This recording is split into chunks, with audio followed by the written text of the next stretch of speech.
Alright, testing 1 2, testing 1 2.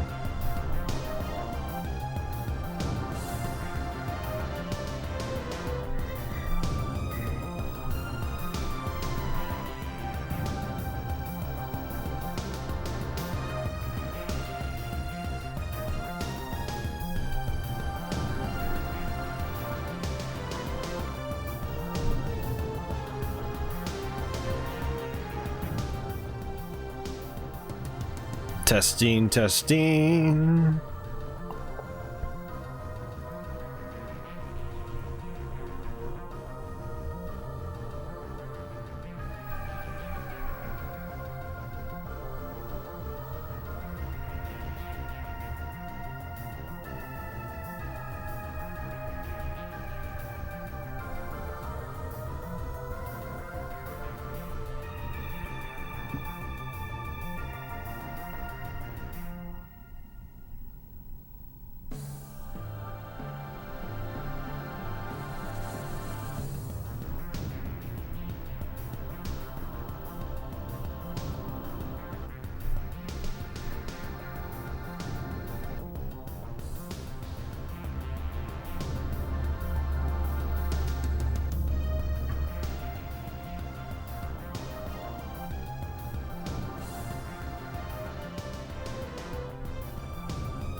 Thank you, Andy.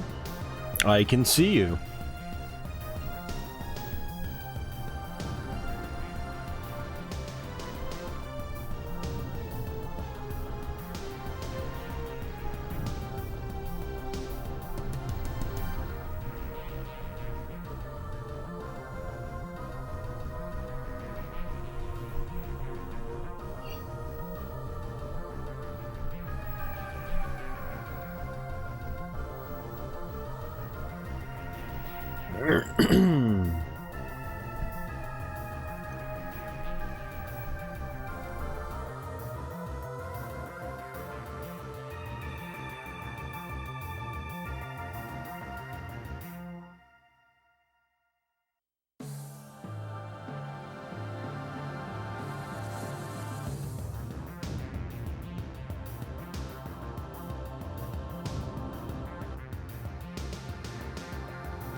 Alright guys, welcome to another weekly stream. Looks like Andy's the only one out there so far. But tonight we're going to be doing Guardian Heroes for the Sega Saturn. One of my favorite beat-em-ups pretty much ever made. It is pretty awesome. So yeah, we'll just sort of like hang out for a few minutes, wait for some people to join in. Looks like we got about 10 people watching already. If you're out there lurking and you got a keyboard nearby, feel free to jump into the chat, say hello. Maybe I'll say hello back. Alright, so as usual, I'd like to give a big shout out to my current Patreon backers. So we're going to go ahead and switch over to a Patreon slide. Still no new backers over the last 3 weeks, but I still really appreciate all you folks out there that are currently backing. It helps. We got a wild Jeff Smith in the chat. What's going on, Jeff? And Miku. The music in this game is so good. It's very unique, particularly by today's standards. Hey, Reality Studio, right? How's it going, man? Hey, and Tony's back. One Mayor, how you doing, man? Welcome back. It's been a few minutes, like a half hour. I was actually streaming on Twitch right before this, and You know, took a half-hour break to feed the cat, put her in the other room, eat some dinner myself, yada yada yada. And so Tony and Unmir were at my Twitch stream. So there you go, Patreon people. So we're actually playing the Japanese version of this game, something to keep in mind, and there's actually a lot of Japanese text in this version of the game, so including menus and things like that. So what I'm going to be doing is using a screenshot Tony sent me last week to sort of figure out you know, what certain things mean and whatnot. Let's move that over there.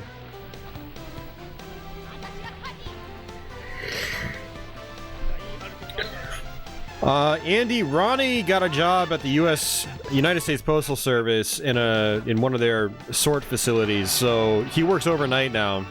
So Ronnie's not here when I'm streaming on Thursday nights. Ronnie is at work right now as we speak. Ronnie still stops in early morning if I'm streaming really late on Twitch.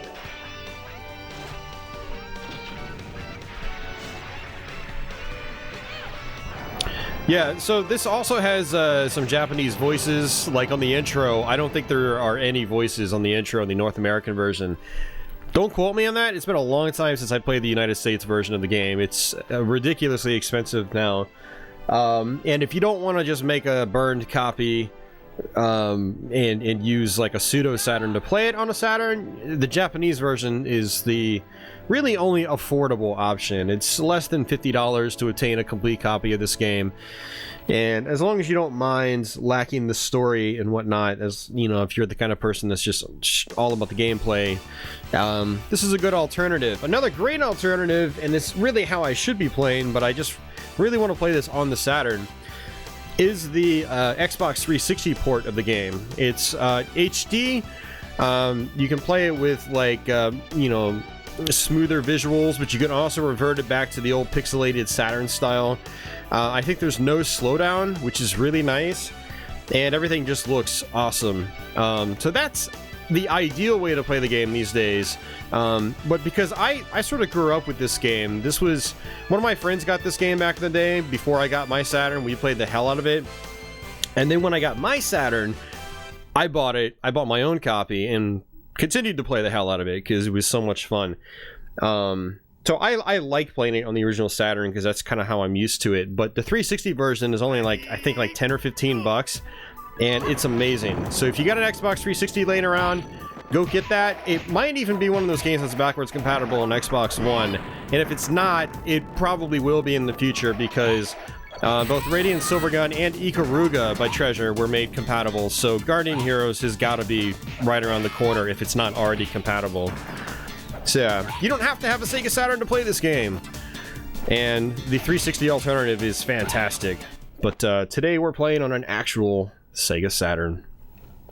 So alright, I'm gonna go ahead and just jump into the game. Not a whole lot of chat activity right now, and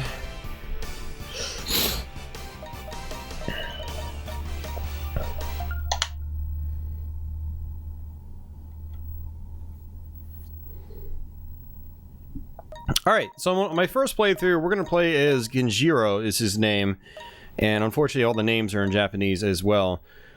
But, oh, it is backwards. I thought it was backwards compatible, Tony. I want to say I thought I saw it on my backwards compatible list, but I haven't really been paying attention to my Xbox One game library over the last few weeks in particular. But yeah, we're going to play as Genjiro. What we'll probably do is, if we have enough time left over after a single run, we'll go back and we'll probably play it as Han, because those are the two characters I'm the most familiar with. But as usual, I gotta crack open my obligatory sugar-free monster drink. The greatest game ever made. Right on, Anthony.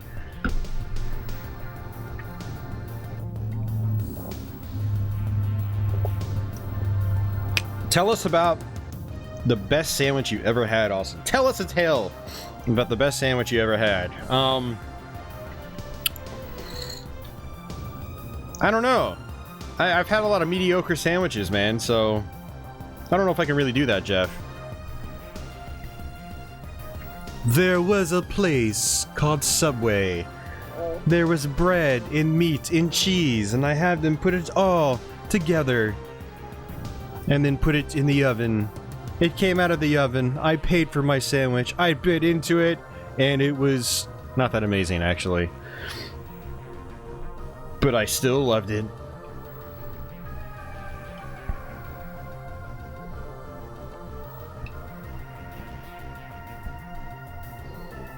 Yeah, it's called Advanced Guardian Heroes, and it's kind of it's a thing. So you can actually skip through the all the text and stuff like that pretty quickly. If you hold C, you just scroll the text fast. But if you press C and R together at the same time, you skip through the text really quickly. Alright, so there's this first section here. You can choose to play or you can choose to not play. I always play it because in Guardian Heroes you get experience points. And experience points are really important because when you level up in this game, it's an extra stat boost you can apply at the end of the level. And so I like to sort of milk all the enemies that I can for all the experience that they're worth. So one of the great things about Guardian Heroes is that it's kind of like, it's a beat 'em up, but it's also kind of like a fighting game at the same time. You got 3 planes you can sit on, and bounce back and forth between. But you've got fighting style moves. You got A for block. If you press C, you'll do this move. If you press B, you'll punch. And then a combination of those things, like in the air and different, like forward C in the air does this cannonball style move, like this. Quarter circle forward C does this move, right here. The down C in the air does this lightning attack. Lots of really awesome stuff in this game. You've also got a spell meter, or spell bar, you can activate by pressing Z. Now, if you don't want to do that, you can also do controller motions like in a fighting game. So like his fireball is his quarter circle forward B. Punch, basically. And that'll just throw the fireball out without you having to go to your menu. Very, very convenient. Not so convenient for people that aren't very good at fighting games or fighting game motions. But the option is there for more advanced players.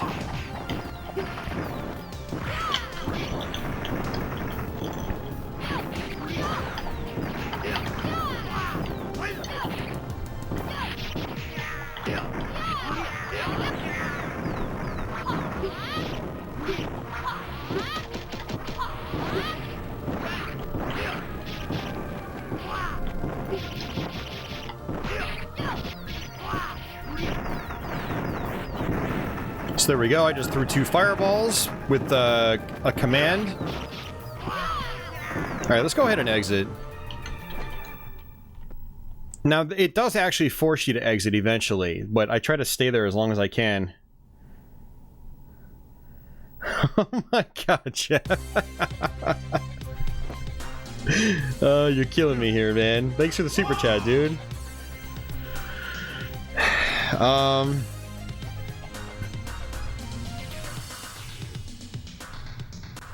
Not available on the South African Xbox One. Really? Huh. What you could is, actually, no, I don't know if you can through an Xbox One. Yeah, Randy is a really, really good character in this game. What ingredients would be in a Guardian Heroes sandwich? Like, seriously. I would say everything, Jeff. Because that's what this game has. It has everything. Well, minus HD visuals, because we're playing on a Sega Saturn. But aside from that, it's got everything.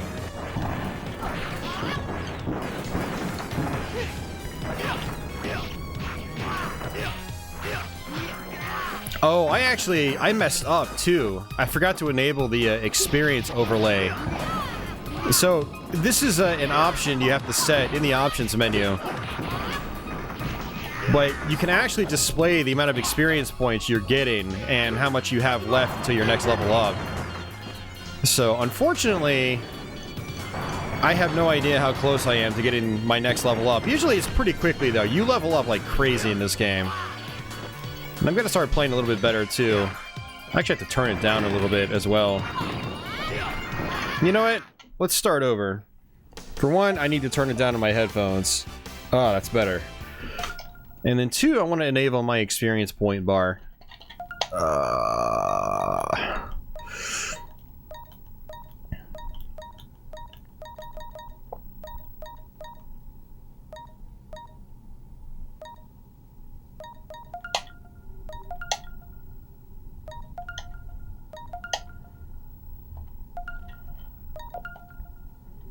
Where the hell is it?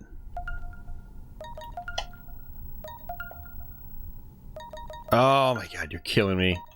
Killing me here, Saturn.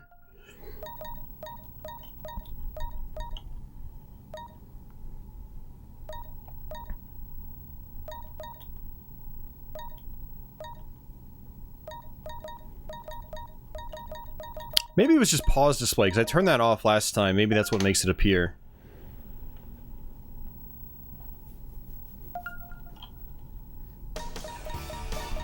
And I could technically continue, but we're just going to start over and I'll just skip through this really quickly.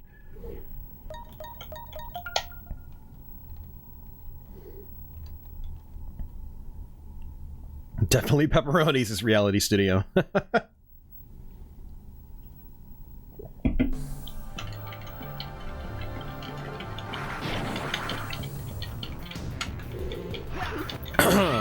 And if I wanted to, I can just skip this whole section. And we'll just do that.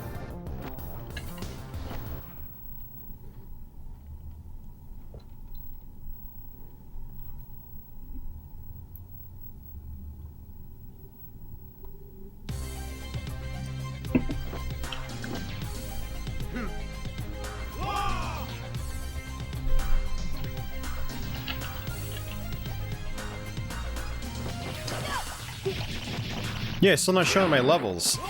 Oh, you gotta be kidding me, man. Or not my levels, my experience points. Ugh. It's not an option either. I mean, not from like... not from the pause menu.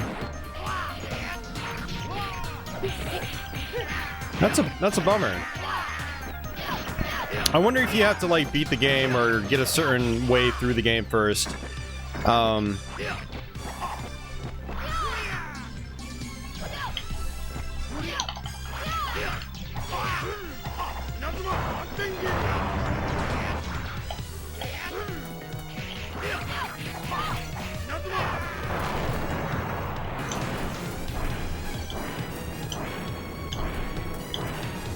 So again, using your magic gives you experience points, as do, you know, destroying random objects like barrels and boxes and things like that. So if you ever see any, you know, destructible objects, you want to go ahead and take them out because every little bit of experience points makes a difference. Now, you also have your MP meter, your magic meter. That's denoted by the blue bar in the top. Now, if you get combos, your magic points replenish themselves. So that's how you get magic points. Like, Injera has this attack where when you press forward and B, or punch, I guess he's kind of like, he might be throwing out like shurikens or something that are just kind of like invisible. And that always does rapid hits in succession. So that's how you can build your magic points back really quickly with him. So what I do is I try to get my magic points built back up and then waste them. A lot of times I'll just use these fireballs and then just try to get magic again. So I can try to maximize my experience point gains.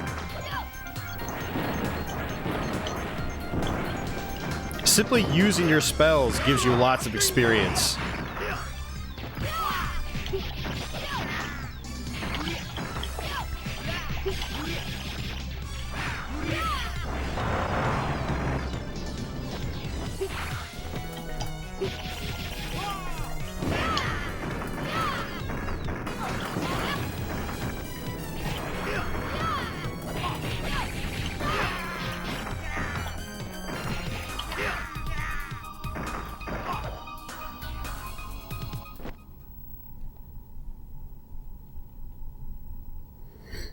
Nice, man, nice. Hey, you'll enjoy Quake Champions. It's good. Miku is still on her Super Famicom kick.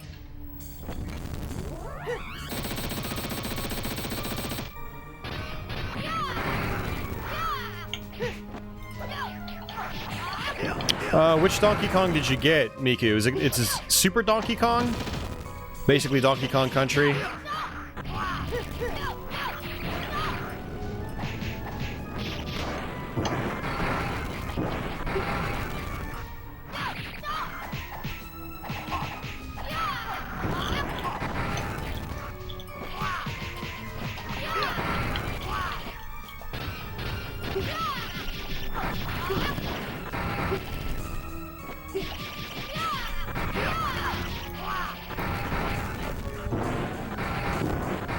Hey, Viper Acid.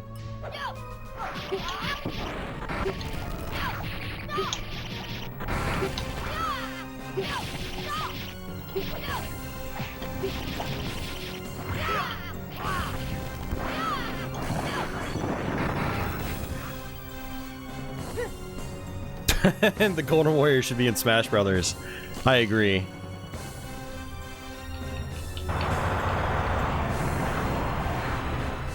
Yeah, Tony, I couldn't get that trick to work either.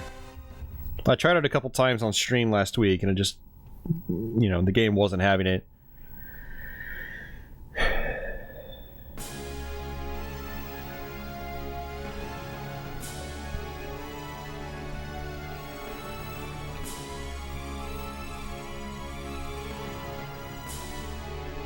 Andy, she bought Donkey Kong Country on Super Famicom. It's called Super Donkey Kong in Japan.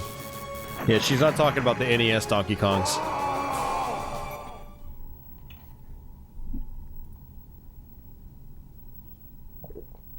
Alright, so this is where my handy dandy screenshot of the North American version comes into play. So basically each level up I got gave me a point that can be attributed here. And I have 13 points I can use. So with what I really want to do, agility, luck is on the bottom. Mentality is this one. Intelligence is pretty important for magic users. But what I should do is kind of... Vitality is also kind of important. We're going to actually just sort of balance things off to start. Because his health is pretty low. And his strength is lower as well. But this is one of those games where when you boost your stats, you actually visibly see changes. So obviously with strength, you do more damage and things like that. Vitality, you have more health. Mentality might be your magic point capacity. I don't know. But I know that with intelligence, that also affects your actual physical magic usage because your spells will get bigger when you raise your intelligence. So what I like to do is raise... the people that are heavy on magic use, I like to raise their intelligence because the spells get massive and they do way more damage. So... Yeah, well, it probably didn't get any more sequels or any sequels, Jeff, because Nintendo ended up selling Rare. Yeah, they ended up selling Rare pretty early into the GameCube's life cycle. I mean, Nintendo could have made their own sequel, and I'm surprised they didn't, but I don't know if that was a reason why. Hey, Georgia!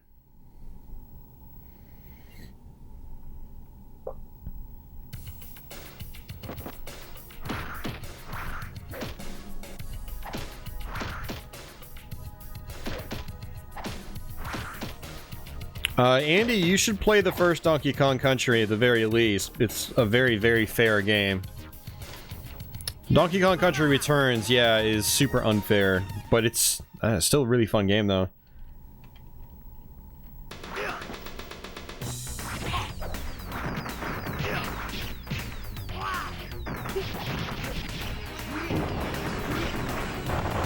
So you can already see my spell here is actually a little bit larger than it was before in the beginning.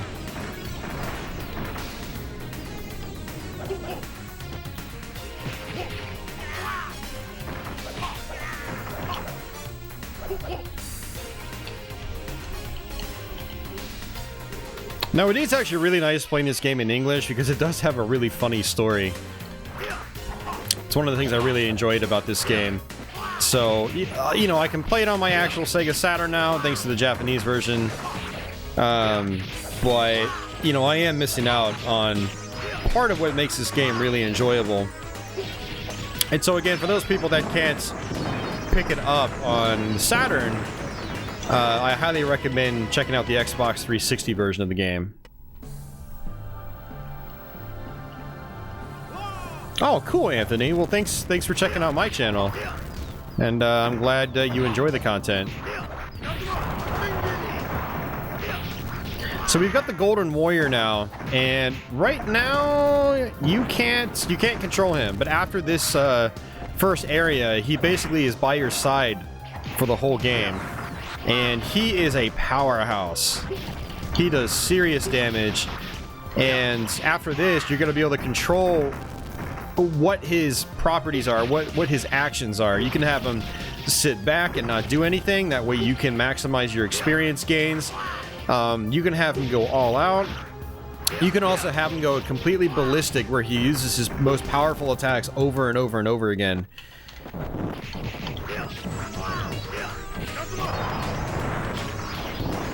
So more experienced characters or players will most likely have them sit back so they can build their experience faster. But novice players can just have them go into berserk mode like 100% of the time.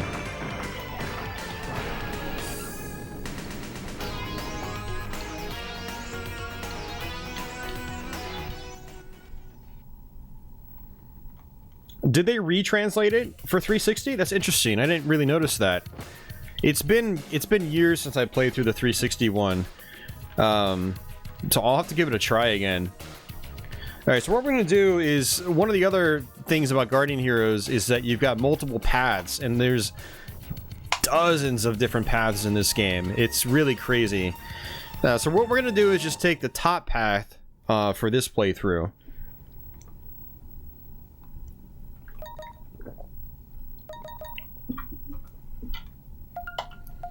And I gotta say, this monster drink isn't as good as the one I normally get. This is the Ultra Sunrise. It's in the orange can. Normally I get the silver can, sugar-free one. But this one, I don't know. Not really feeling this one.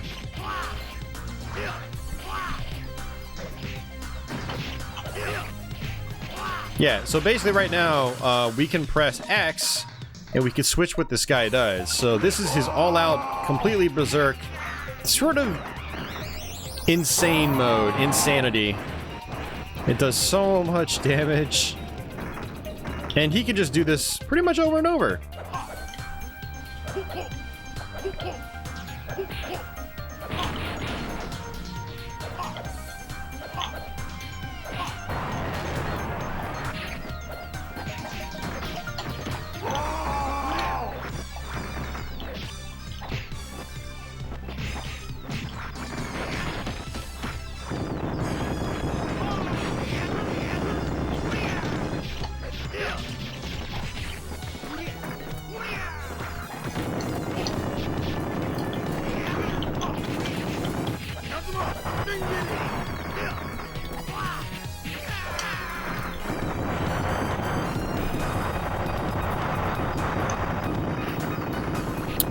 Andy, I did a Let's Play of Streets of Rage 2 many years ago. I've never actually beaten Part 1, and I've never really cared about Part 3. I mean, I'll eventually go through Part 3 for the first time, but every time I play it, I'm just like, this is just... I could be playing Streets of Rage 2 instead! That's how I feel every time I play Part 3. Part 2 is so good that I feel dirty playing Part 3. Part 1 I've never finished just because it's really tough. I've gotten to the final stage. That's one of those games that I want to practice, but there's just too many other things on my plate right now. But it will happen eventually.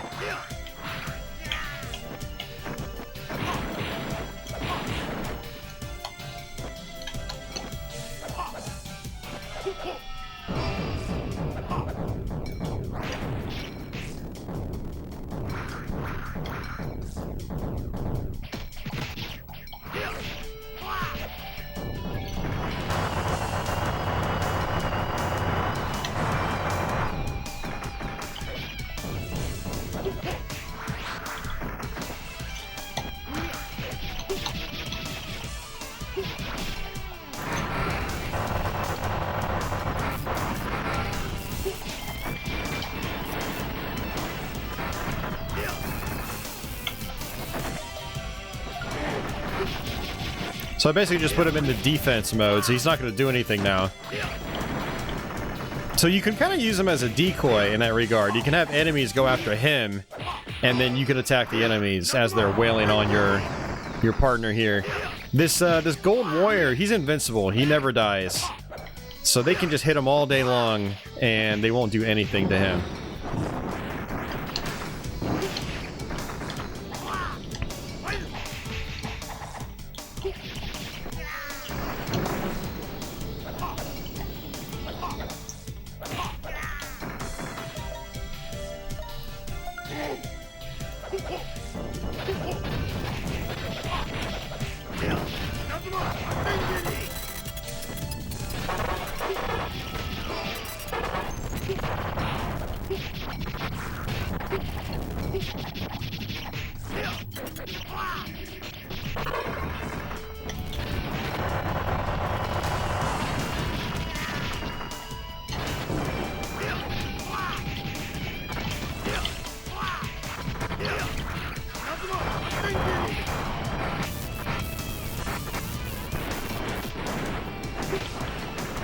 Yeah, so some of those big robot guys, they self-destruct after you kill them. So you gotta make sure you're blocking, or ideally you just want to be out of their way. Because you do take block damage, or chip damage as it's normally known in fighting games. And later on in the game, when these enemies are at much higher levels, the chip damage will be much more considerable. To where it still does significant damage even when you're blocking.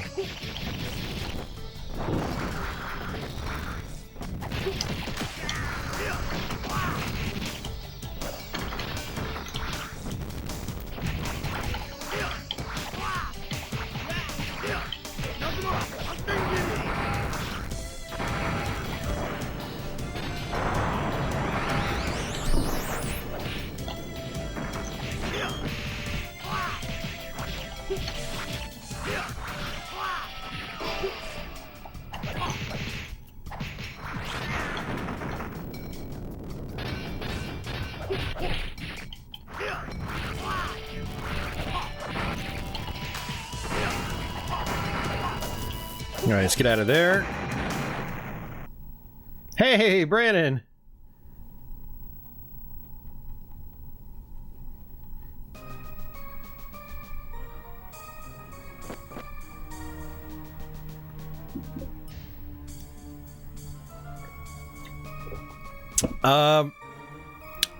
No thanks, Andy.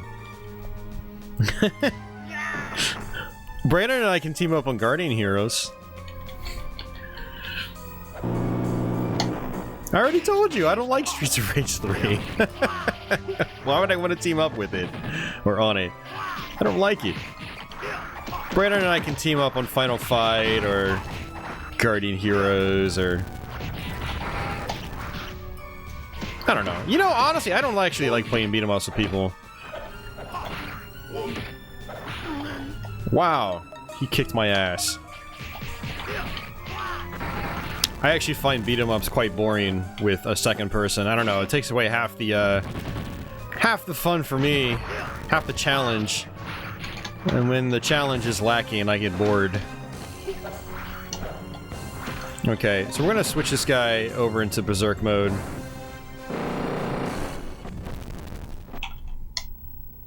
Alright, so top path.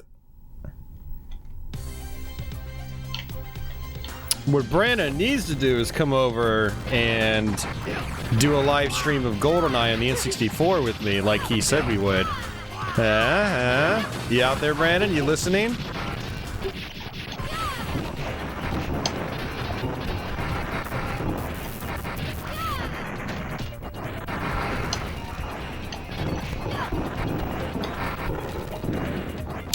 Brandon, no, this is just the normal difficulty mode. I am so rusty at Guardian Heroes, it would be really dumb for me to play on anything other than normal.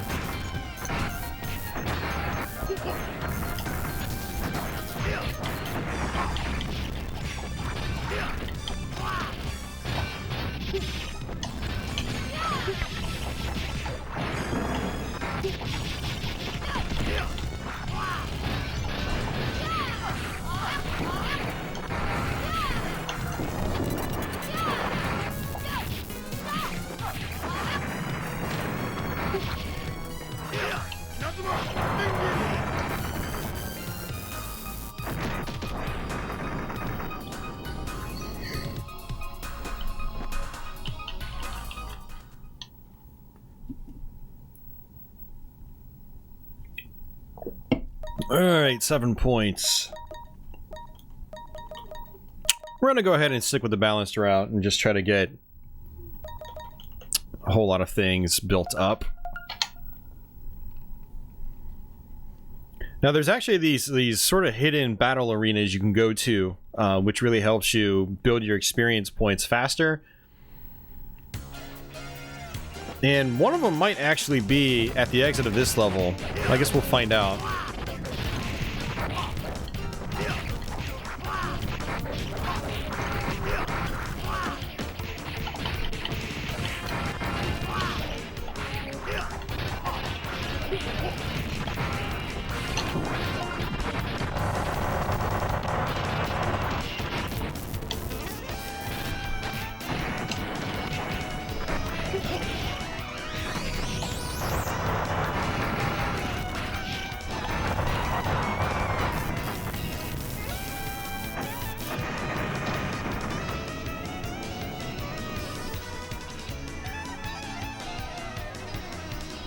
The 360 version changed for your character's sprite instead. Huh. Okay. Was it one of those constantly sort of like not really I don't know what the term is. I guess it's not really interactive sprite, but kind of like with the enemies where you can see all the animations they're doing or all the attacks they're doing. Is that how it was on the 361, but for your main character as well?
Okay, yeah, that...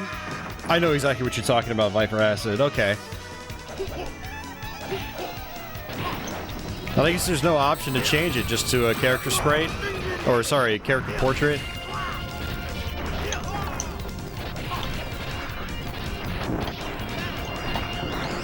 Well, that's not good. Oh. When you run out of magic completely, your character goes dizzy and it leaves you wide open, so you gotta watch out for that.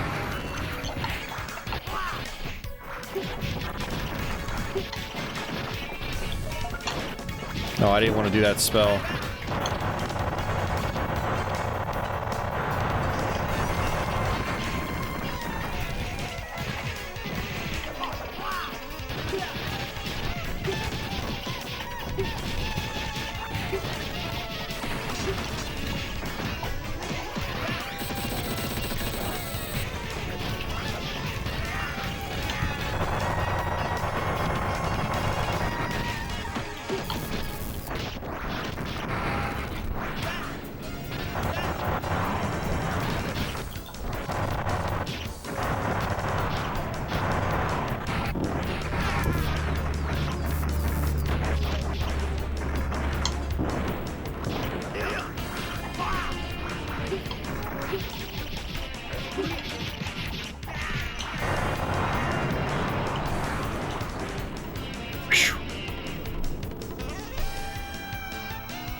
Huh, that's interesting that they made that, that change. I wonder why.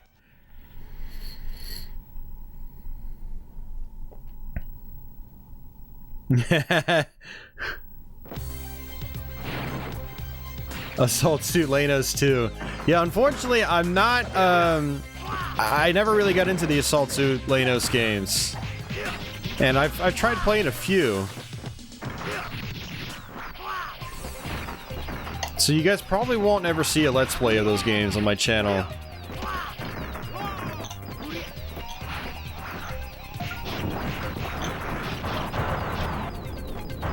I mean, like I tell people, I say never, but, it's not looking good right now, basically.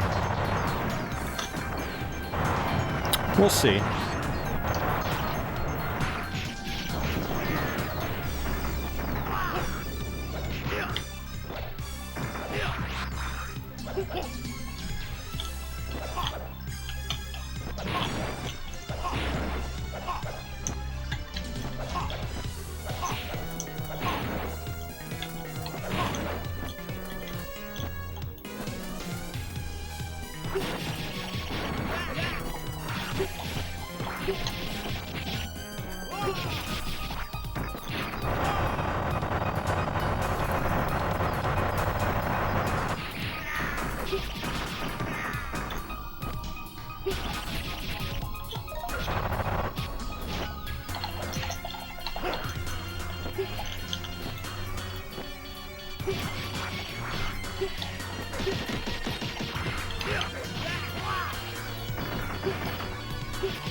Treasure made a Yu Yu Hakusho fighting game for the Genesis?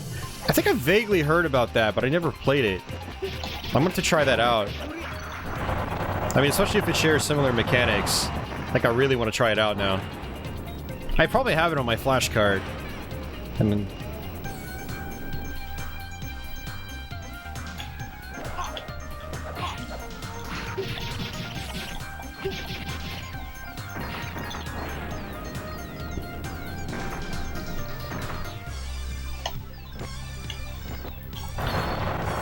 Yeah, Miko, actually, that's right. Brandon joined me for a 100% run of 101% run of Donkey Kong Country, and we actually used the Japanese version for that one. That was pretty fun. Seems like a lot of you guys enjoyed that.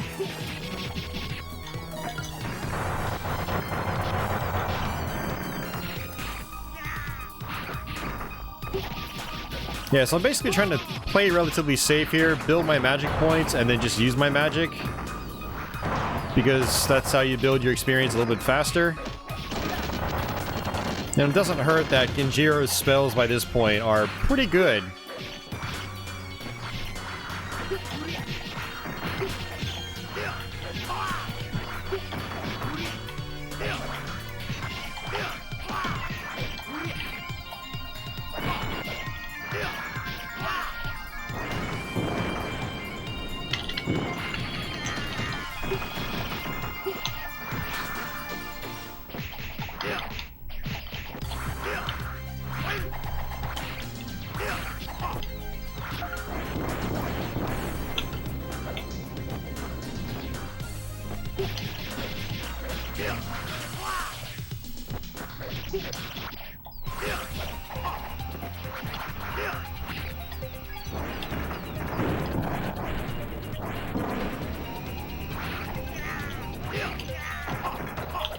Alright, there we go.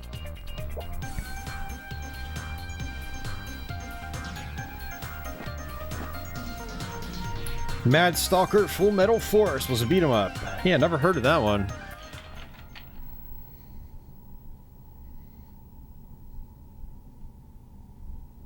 Interesting. So they might have been influenced by that game. That's cool.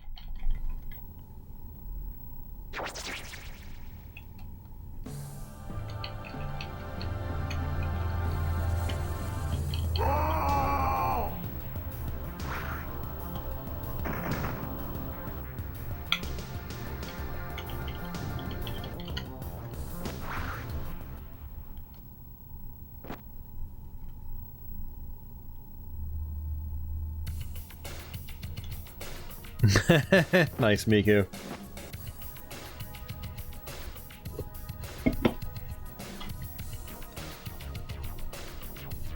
Oh, congrats, Brandon.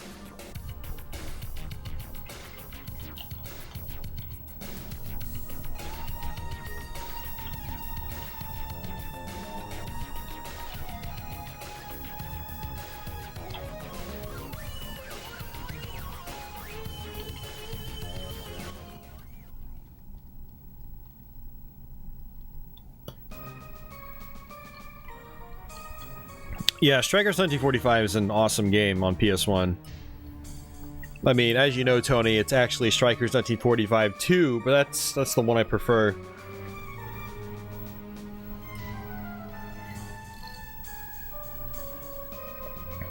Mad Stalker is a port on the PC Engine CD. Okay, I didn't know that. I'll have to look into that then, because I do have a PC Engine Duo.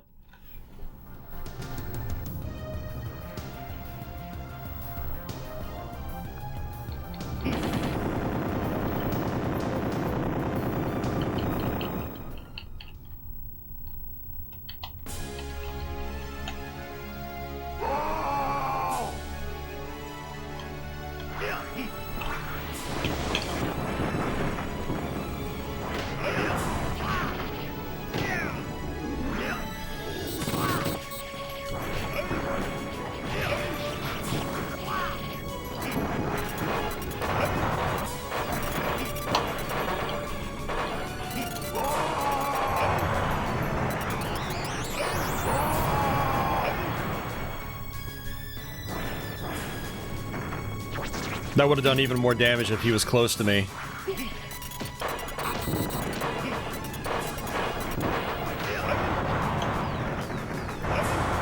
Oh, come on.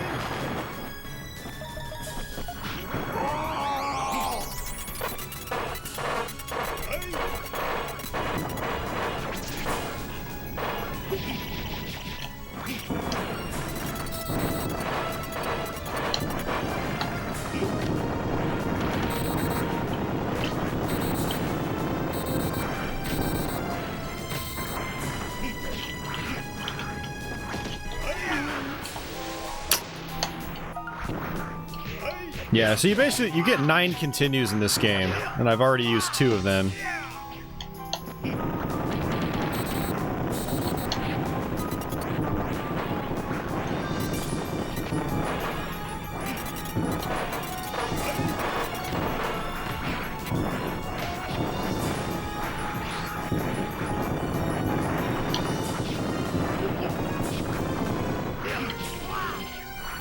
I'm actually a little disappointed we didn't hit the arena.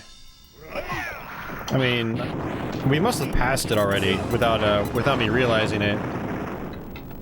But that always gives me a chance to get many level ups.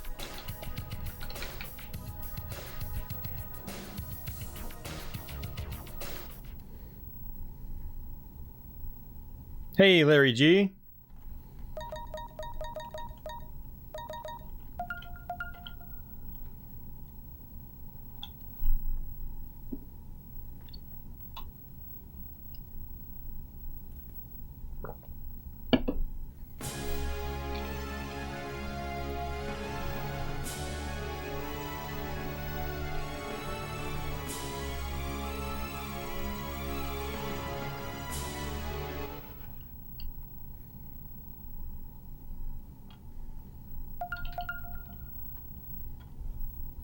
Fire Pepsi gummies.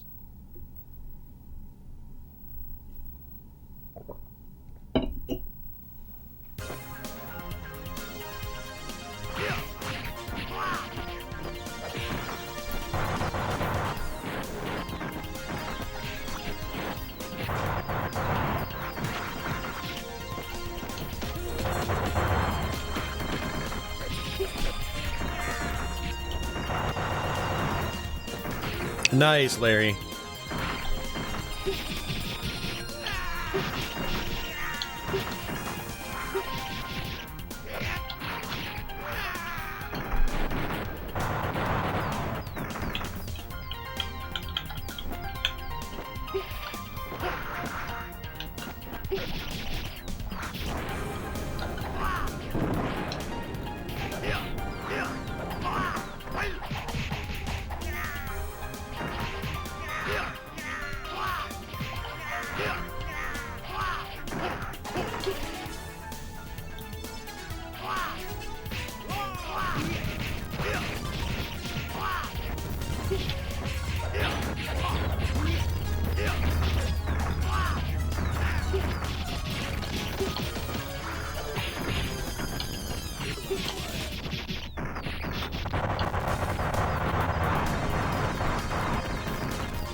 Yeah, it's got a great soundtrack.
All right.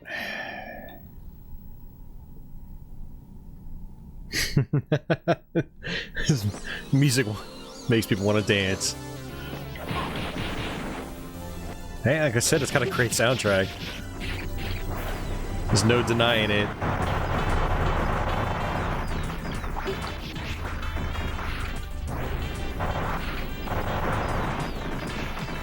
I mean, seriously, how many video game soundtracks with saxophones are actually good? Very, very few that I can think of. Really, the only two that come to mind is this and Android Assault on Sega CD.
Yeah, so every time I'm doing this spell, I'm doing half circle forward and then Z, which is your spell button.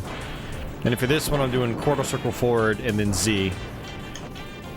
So if you're not comfortable with doing that, you can always just go to your spell menu. But it takes more time to do that. You gotta stop, bring it up, figure out what spell you want to pick.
Yeah, Tony, the last time we played this, the signpost was on this route, and we definitely missed it.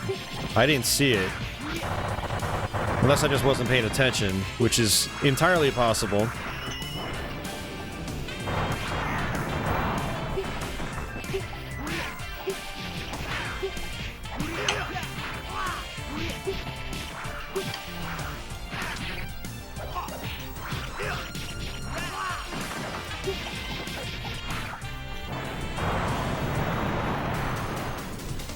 Silhouette Mirage? Yeah, that would be amazing, actually.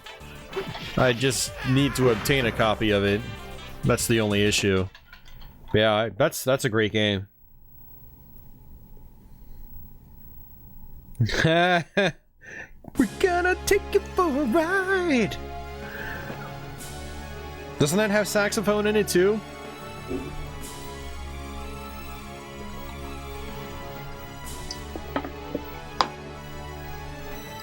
That was one of those, like, so bad it's good kind of backing tunes.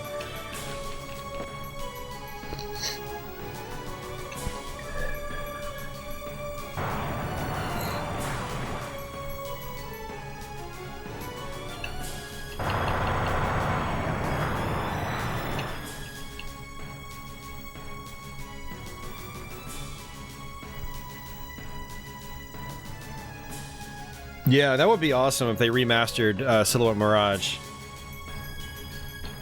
Silhouette Mirage is a side-scrolling action platformer by Treasure. And it's fantastic.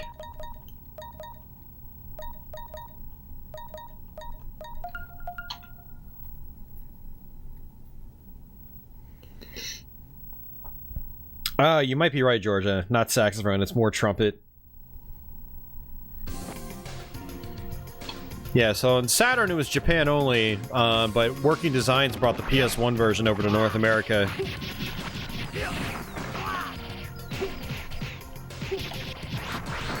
And potentially Europe. Not sure what the Europe releases were like for that game.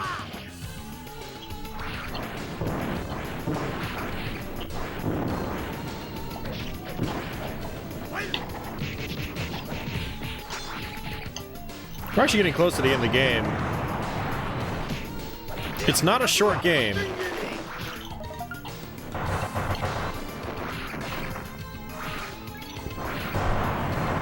Although, admittedly, the length really does depend on if you, say, hit the Colosseum and spend all day grinding out on enemies. Which is what I usually do. I think it took us 2 hours to get through this game last week when I played it on Twitch. And it was because I think I sat like an entire hour in the, one of the arenas. Lost almost all my continues in the process. But we still managed to beat the game.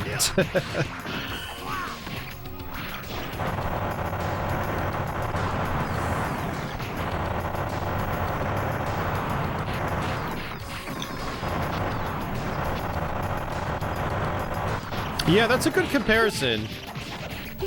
It's like what you would get if you mixed Ikaruga with Gunstar Heroes. It's that kind of game.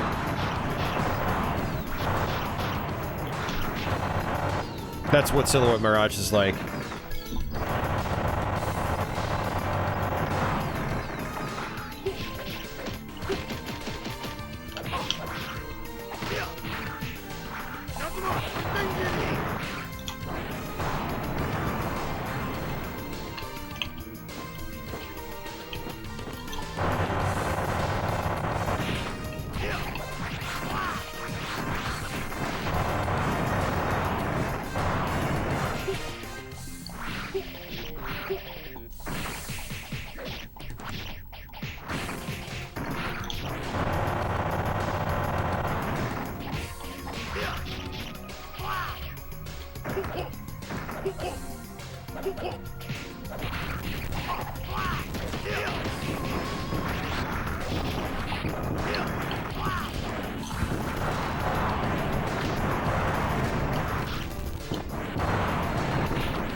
Yeah, when I think about it, I think this is the game that made me a Treasure fan. I think it was actually their first game I played.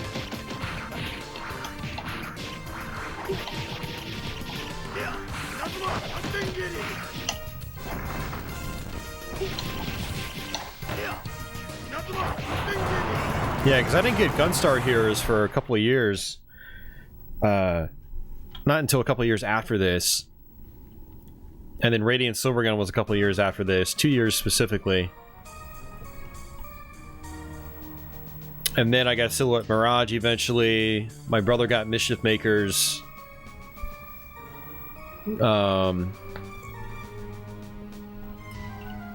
Yeah. And then I bought Stretch Panic when it came out. Yep.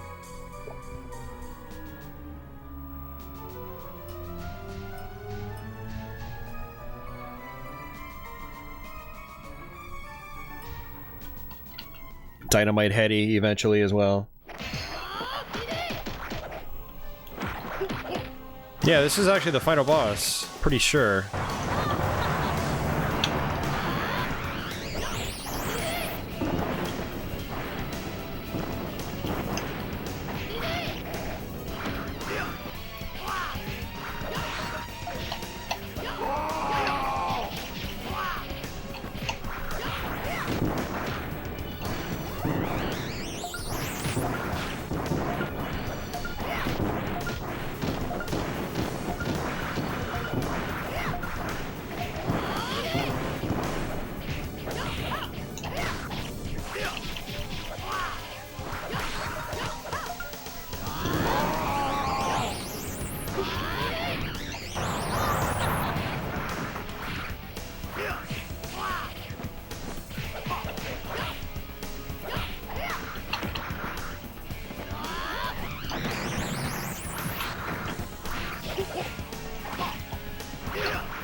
Oh.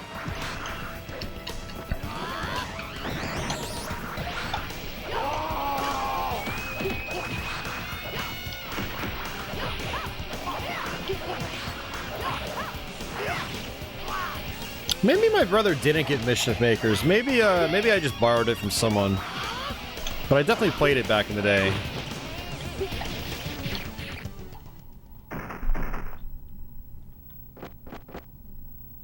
Oh, yeah, Georgia. Oof. Yeah, Traveler's Tales. Oh, man.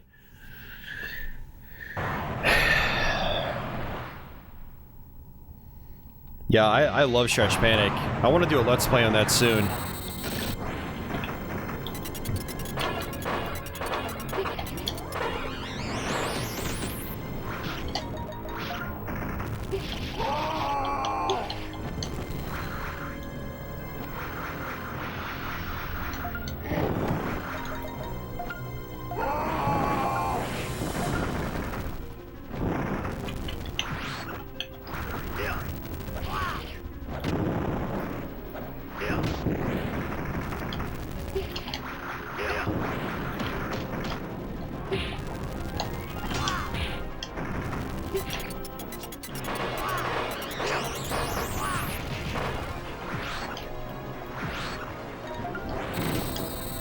Ow, that hurt. Treasure did not make Rendering Ranger R2, no.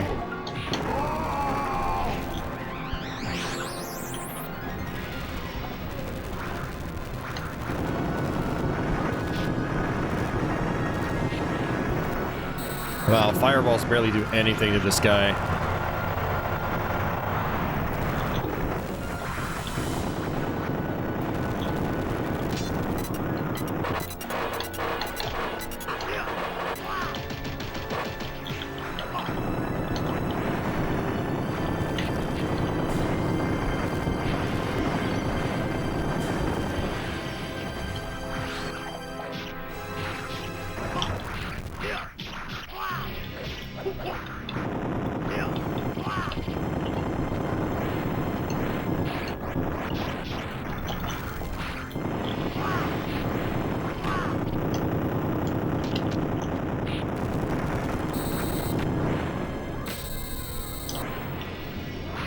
Yep, Gradius 5.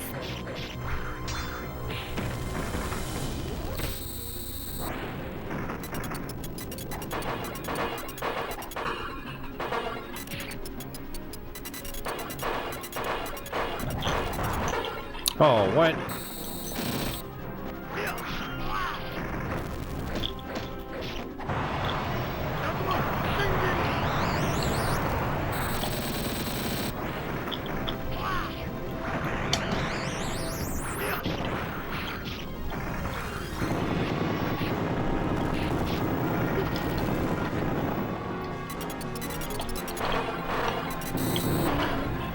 Wow.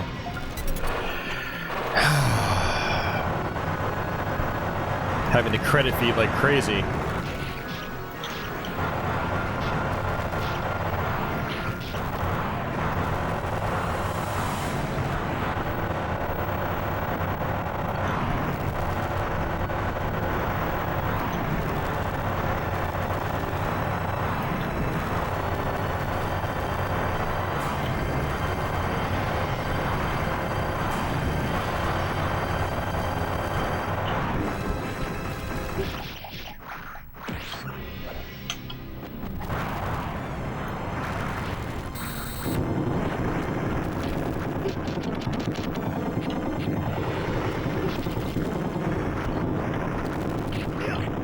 He's almost dead.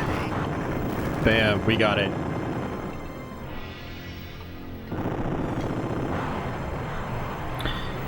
Gradius 5 is very, very hard, Andy.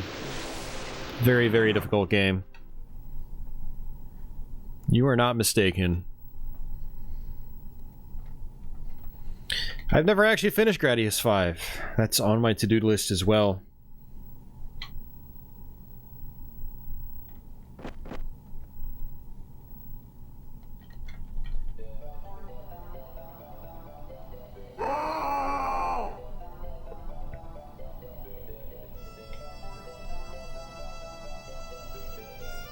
Yep, Sin and Punishment, Bangayo, so many good treasure games.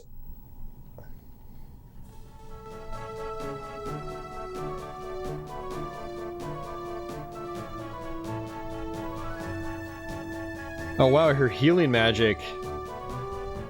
Oh, that's really cool. I didn't know that, Viper Acid. Yeah, back in the day, I never really experimented with different characters. I played as Han and Genjiro, and that was pretty much it. But apparently Randy and Nicole are pretty kick-ass in this game. Okay guys, I'm gonna take a quick break, use the restroom, and when I come back and when this ending's over, we'll go through it again, but this time we'll do Han. He's kind of like the easy mode of the game, in a way. Because he's just so powerful.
Jules, I didn't even know you're out there, but hello and goodbye.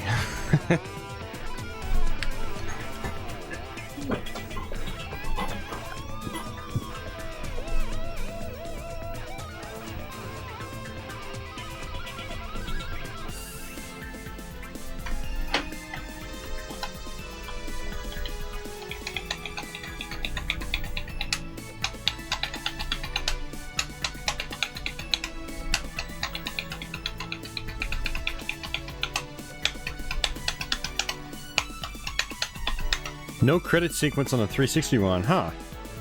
Interesting.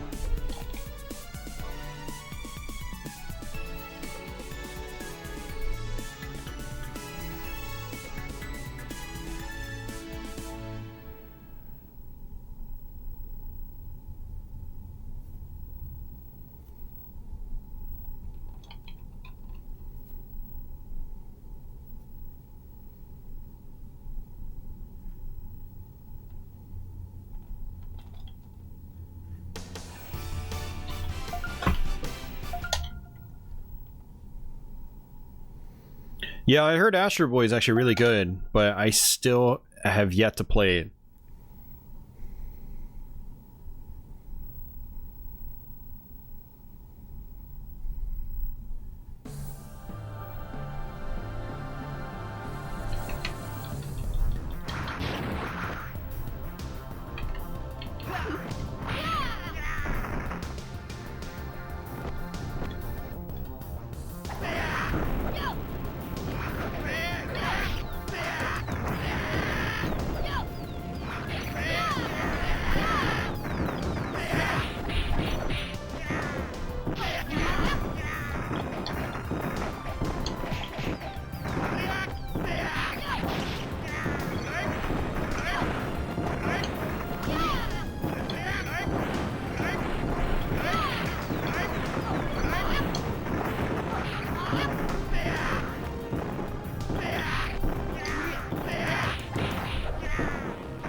So, Han only has one spell in the game, it's the homing fireballs. But they're still extremely useful with him. So even though he's a big, bulky, strength-oriented character, you don't want to dismiss his fireballs either. I thought the forward heavy slash is what gives you your magic back with him, usually. Because it does combos. I can't remember. It's kind of hard to tell here. I think these enemies are constantly getting hit by these fireballs coming from the background.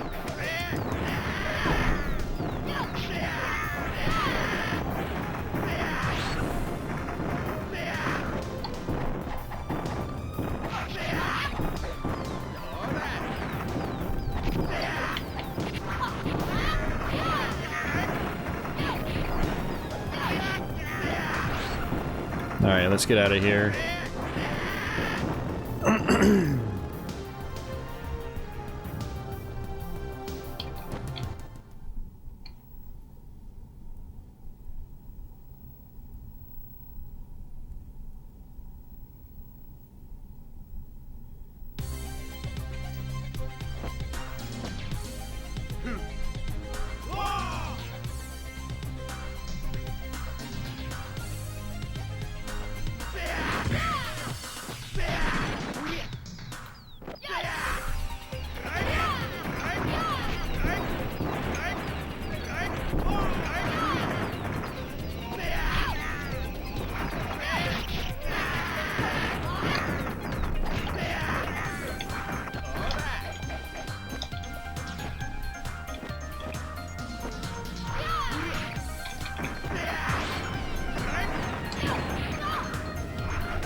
Oh, I think this is it, actually. Yeah, that's it.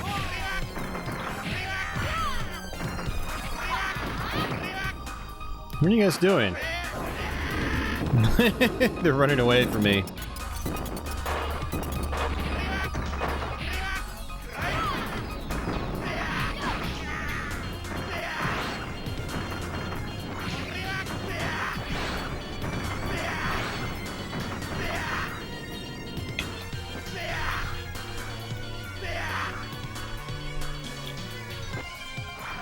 Oh, Han is so slow compared to Genjiro. He's really slow. But he's super powerful.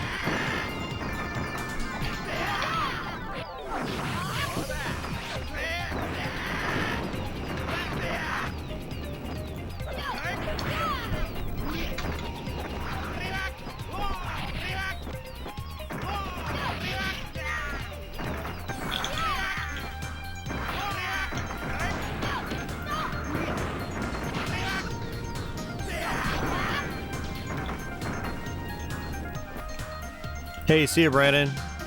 Dude, thanks for tuning in again, man. I always appreciate it. I hope you're still enjoying your electronic jump kit. Hope all is going well there, and we need to stream some GoldenEye, dude. Hey, Victor, how you doing?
Groove on Fight. I've never actually played it before, and I don't have access to it right now.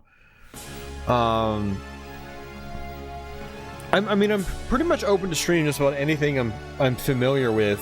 You know, unfortunately, Groove on Fight, I'm not. Like, I know exactly what you're talking about. I've just never actually played it before, and I don't currently have access to it at the moment. But in the future, I hope to play it. I hear it's actually a pretty cool game.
Yeah, the Saturn has so many good fighting games.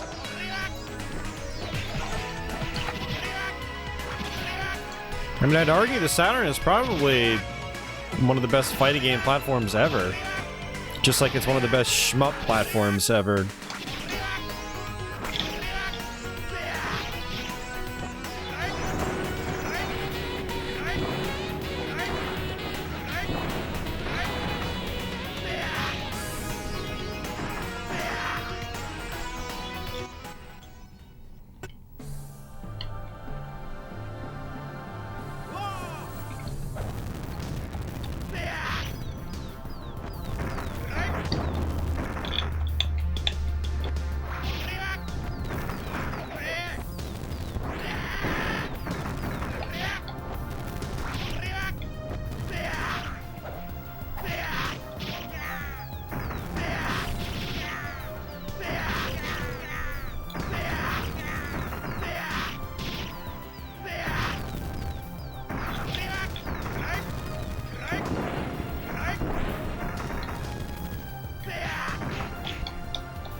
Asuka 120%. Yeah, I haven't played that one either.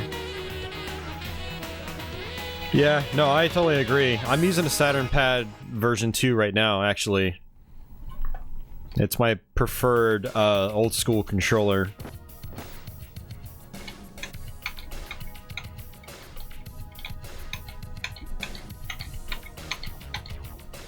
Alright, like I said, we're gonna go bottom path all the way this time. Hey, Andy, how you doing?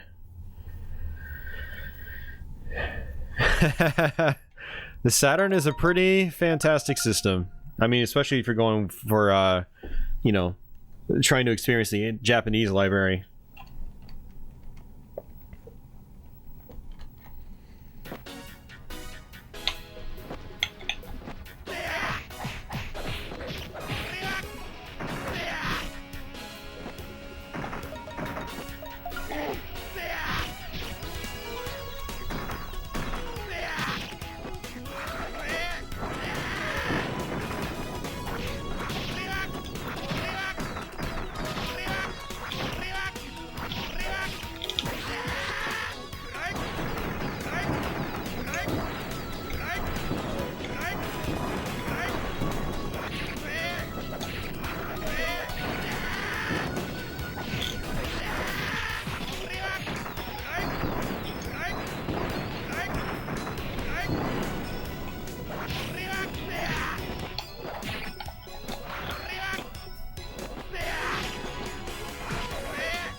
Oh, the Dreamcast is phenomenal.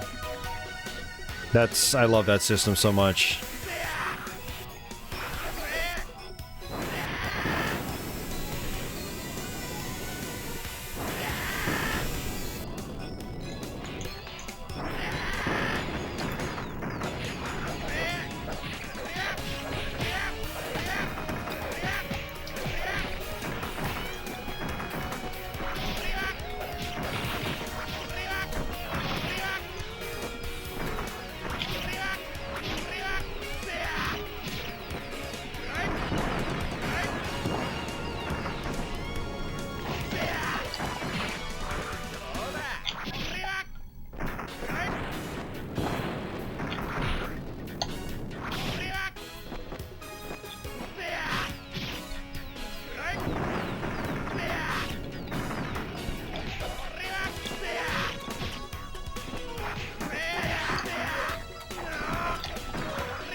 Andy loves this game.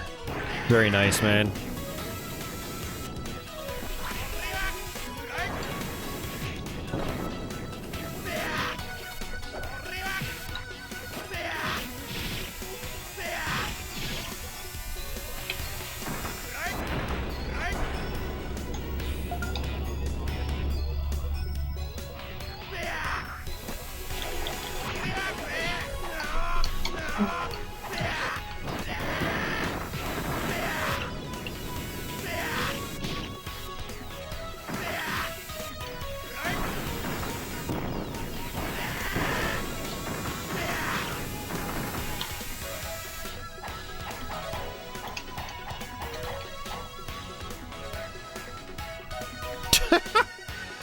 Dreamcast basically is retro by this point, Andy.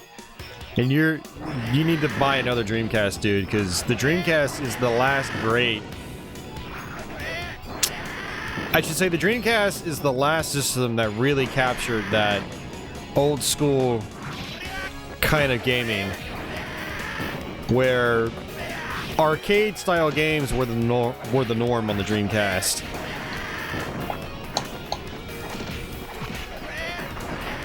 Just like they were in prior generations.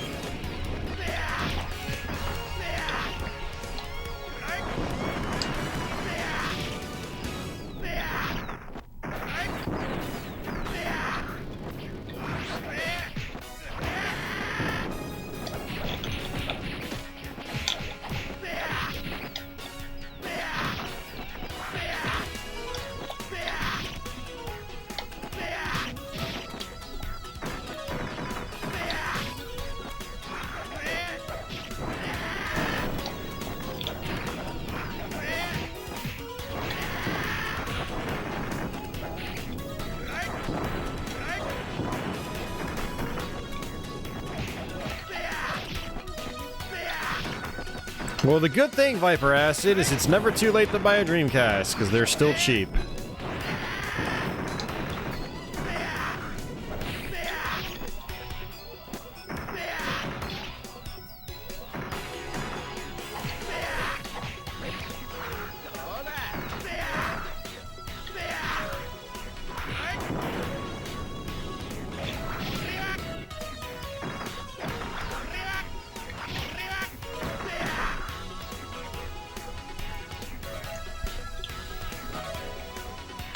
Well, you're missing out, Andy.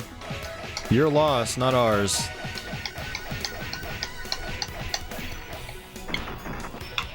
And retro is a constantly changing,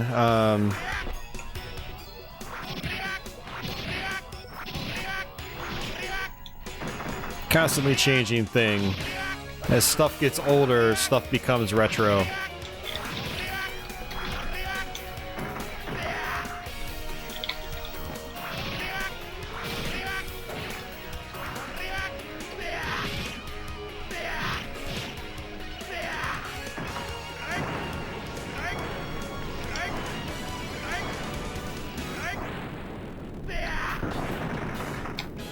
I'm trying to intentionally use up my magic so I can just keep getting those experience points, even if it's hitting enemies or not. Don't mind me, I've had no sleep today, so if I don't make any sense when I'm talking, that's why.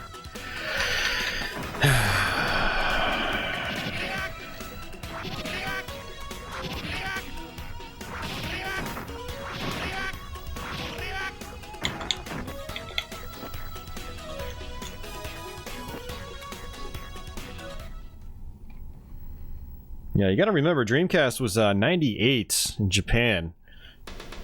There we go. We got the arena.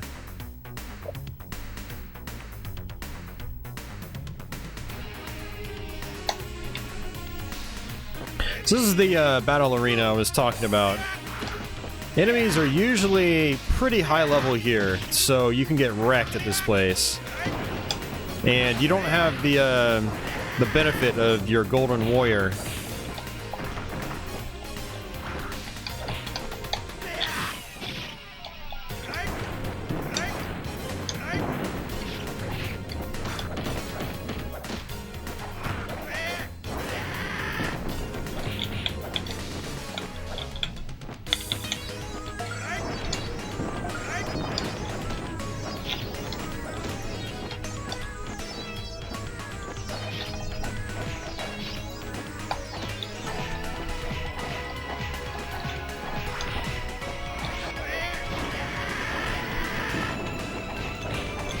Wow, these guys are wrecking me.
Just want to kill that wolf. He's the worst.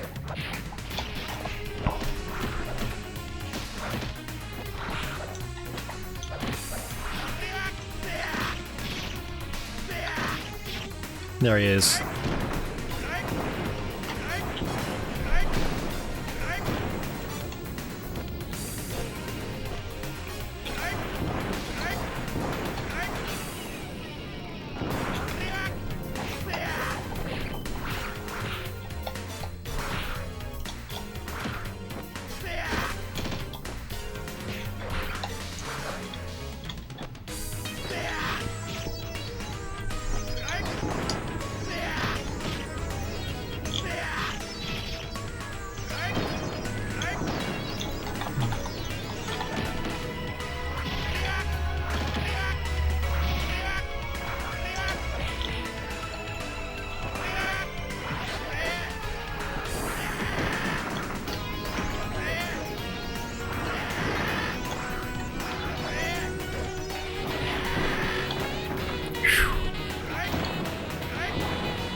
Oh, come on!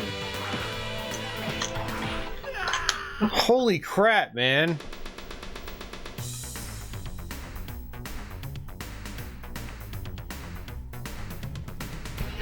I think the Dreamcast would have done a whole lot better, Christopher. DVD was one of the big reasons the PS2 was as hyped as it was. DVD players were still really expensive when the PS2 came out.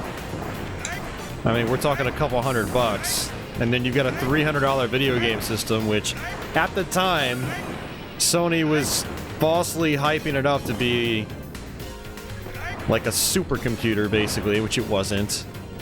So that combined with the fact that it had a DVD player, or it acted as a DVD player, was huge.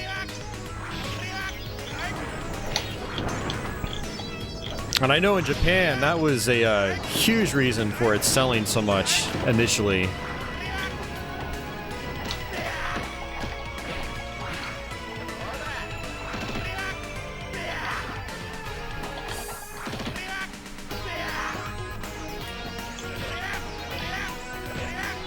Man, this guy is a major pain.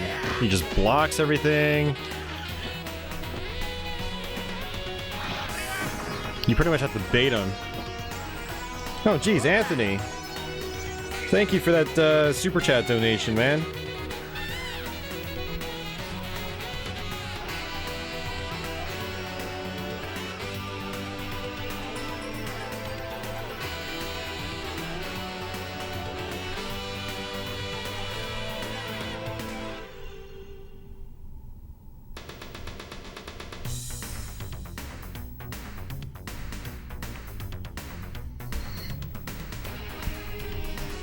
Yeah, no, DVD was a big deal back then. Oh, hey, Ryan, Sea Snake, man. Power Stone, Sonic, House of the Dead on Dreamcast, and being pretty blown away. Yep, same here. Yeah, the Resident Evil Code Veronica intro was, like, jaw-dropping when it first came out. It was pretty much the best CG cutscene I think I had seen up to that point. Yeah, thanks again, Anthony. I really, really appreciate it. Hope you enjoy the stream. Hope you continue to enjoy the videos. And thank you for your support.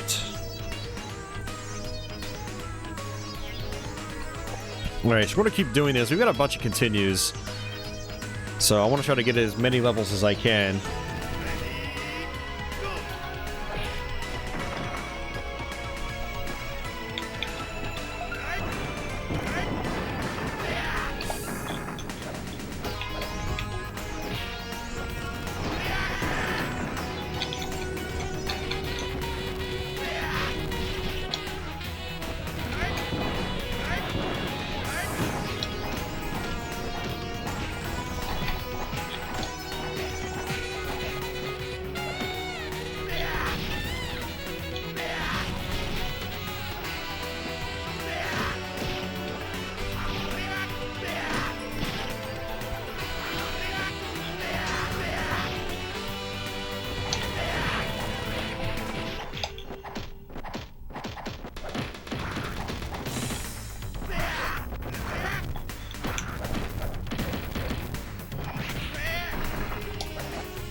Oh my god. These guys are all like super high level. And unfortunately, we couldn't figure out how to get it to display the levels, and I don't know why it didn't give us the option, because it did last week when I was playing this on Twitch. And basically, it would show you your experience. It would also show the levels of the enemies that you're fighting, so you can kind of tell what you're up against.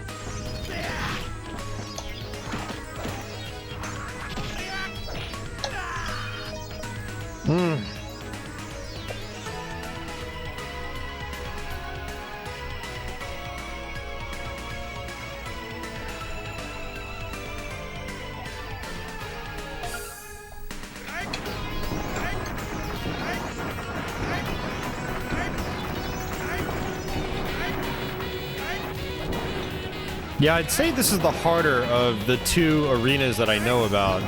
There might even be another arena. But they both have different enemy types. And these enemies are much more of a pain than the other enemy types you can get. The other enemy types are like generic soldiers. Granted, they're super powerful soldiers. But these ogres, these yellow dudes, and the wolves are just a major pain. And then obviously like the orcs or ogres or whatever you want to call them. Like the brown one that we had on the previous fight. And even with Han, who's super powerful, I feel quite defenseless, honestly.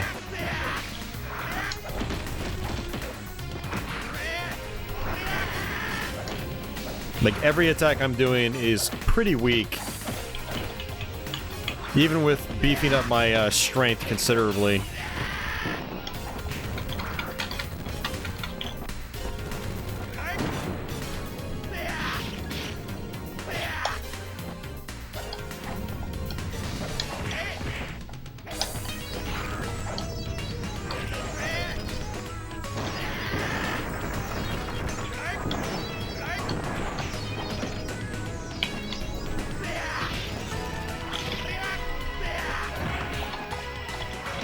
Good thing about the wolves, though, is they can't block. So at least there's that. Ah.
Andy, the Umbrella Chronicles on the Wii isn't too bad.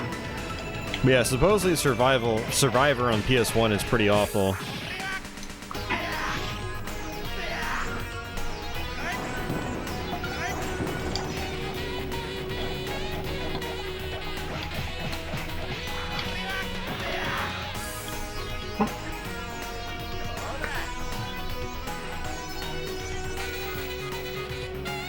Jeez, man. Alright, we'll do one more. Let's hope for an easier... Okay, this should be a little bit easier. Hopefully.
Oh, come on.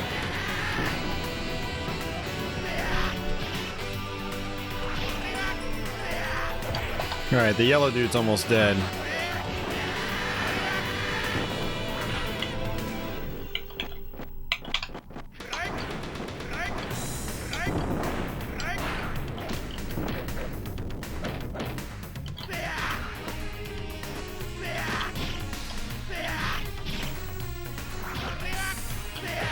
Crap.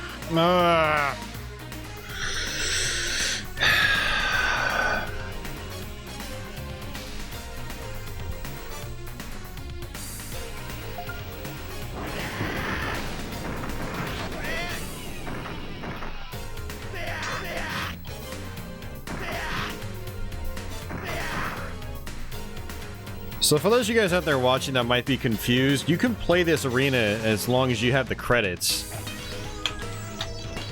That's it. I could have left the arena after the first fight, basically. The reason the arena exists is so you can level up your characters higher than you normally would be able to in normal gameplay. So you play these really difficult fights but gain lots of experience for it.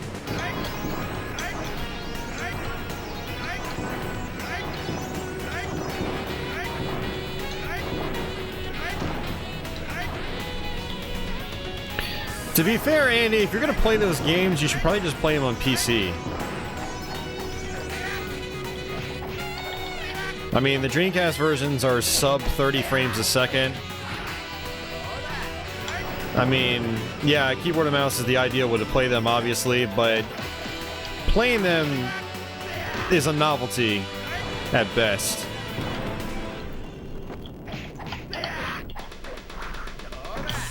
As far as Unreal Tournament, you'd rather play the PS2 version because it's basically the same game, but with a much better frame rate and smoother looking visuals.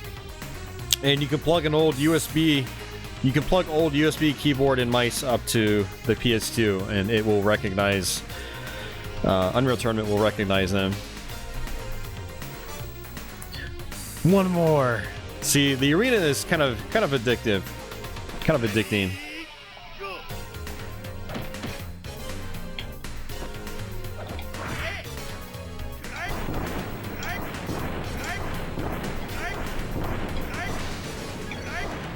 See, there's a level up.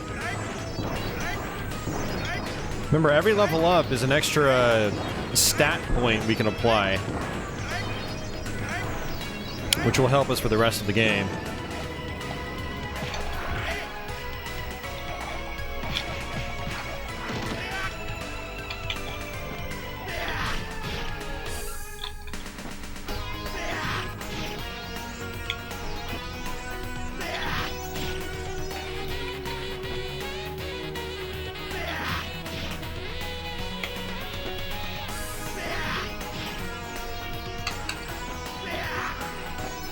Yeah, PS4 Resident Evil 4 is apparently way nicer than it really had any right to be.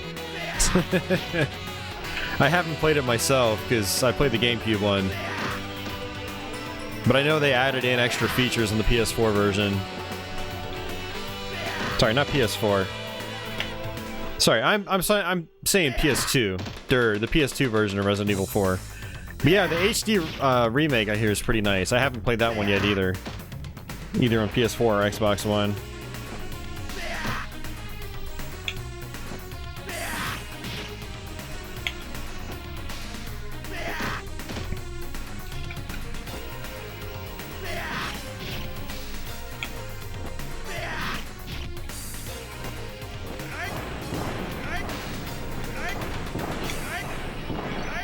There's another level up.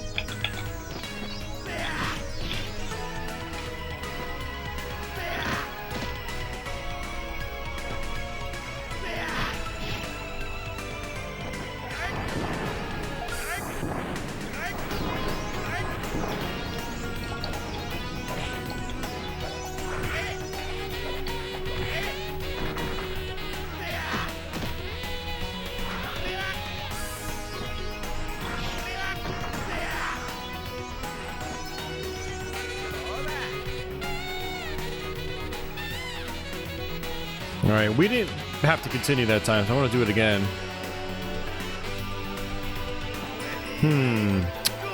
This might not be that bad, actually. We'll see.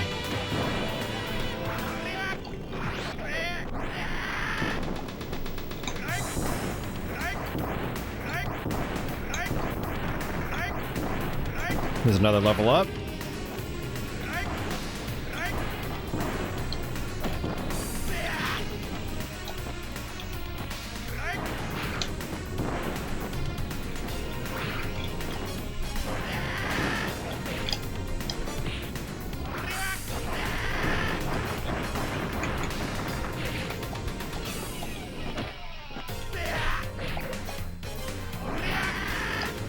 Ah.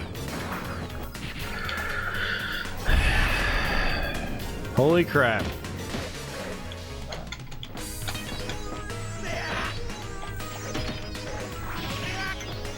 Spoke too soon.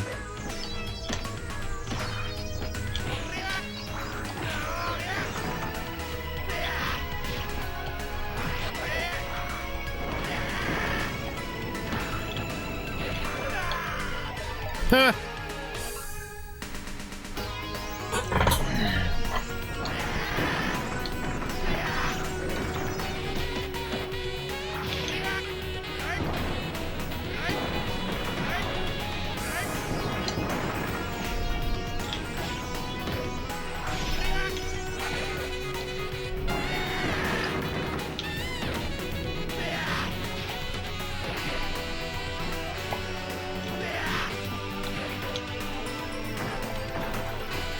Alright, we're definitely not continuing the arena after this.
Oh god, come on.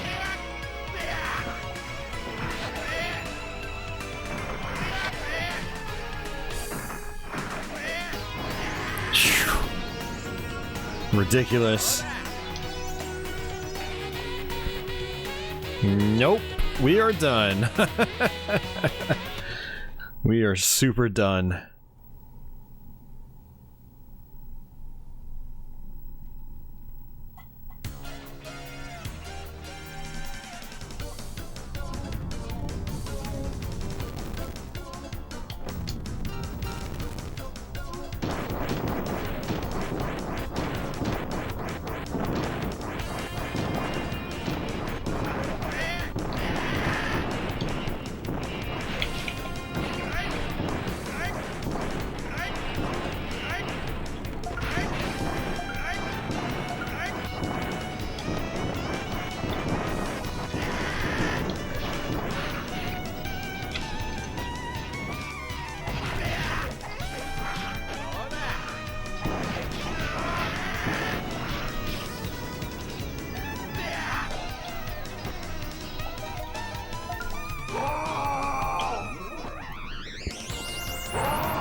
Guardian Hero is greater than Game of Thrones.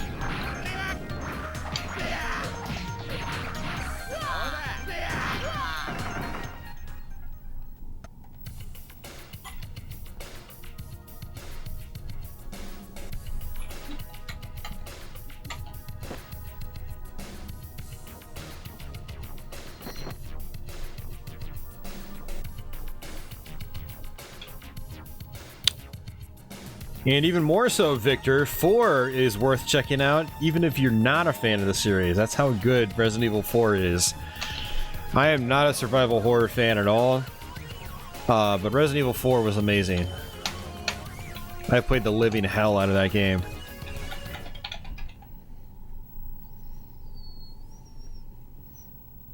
It's very, very playable. Christopher, you don't need to know any of the sorry. I had no sleep today. I can't talk. You don't need to know any Japanese to play this game. None whatsoever.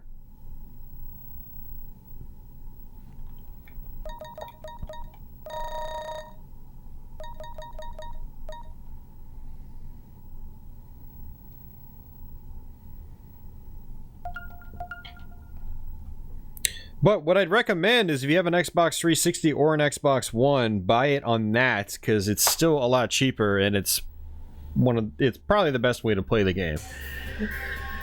It's like 10 or 15 bucks. You get updated graphics, or you can play with the original Saturn graphic pixelated style.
Oh, that would have been nice if they ported it to PSP.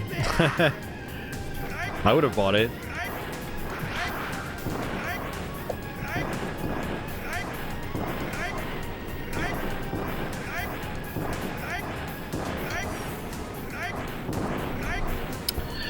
The Game Boy Advance version is kind of a different game. I mean, it's still a beat 'em up, but it's... it's really hard to compare the two without being really negative towards the Game Boy Advance version. I mean, it's the Game Boy Advance version is technically a sequel. It's an actual follow-up.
For some reason, I don't feel as powerful as I should, given I'm pretty much maxed out on strength.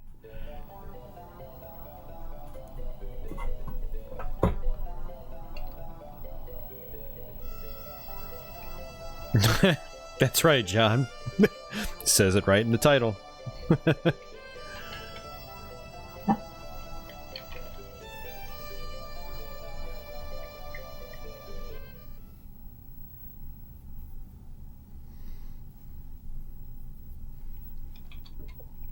I only played a couple minutes of Dark Savior, and that's definitely one I want to try to go back to and actually work my way through. Same with not Beyond Oasis, Legend of Oasis on Saturn.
So every path you take basically takes you to this sequence, so this can get a little repetitive after a while.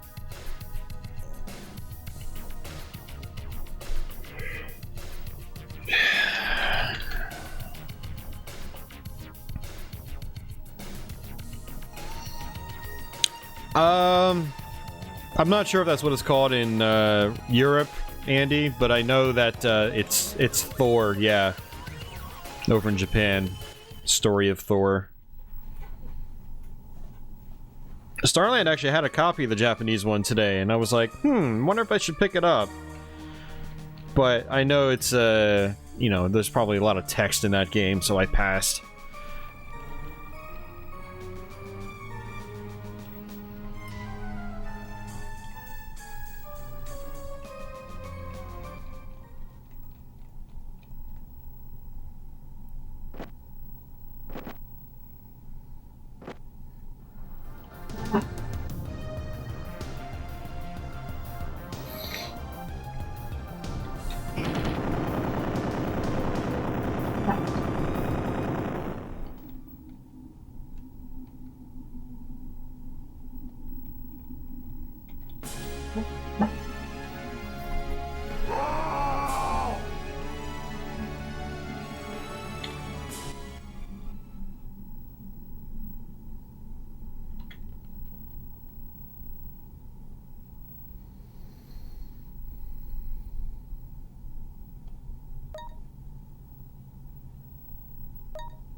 We'll make his fireballs a little bit bigger.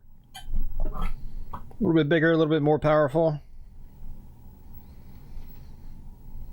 Yeah, I played a little bit of Shining Force 3 on Saturn, but I never tried Shining Wisdom. Or Shining the Holy Ark.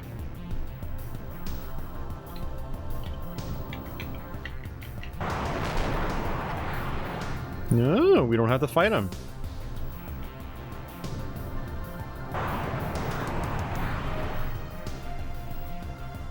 Ah, it's you again. We already fought you once. Again, we're just taking the bottom path for every choice. So there's like a heaven and there's a hell, and you can fight different bosses at, you know, at both places. There's a whole lot of different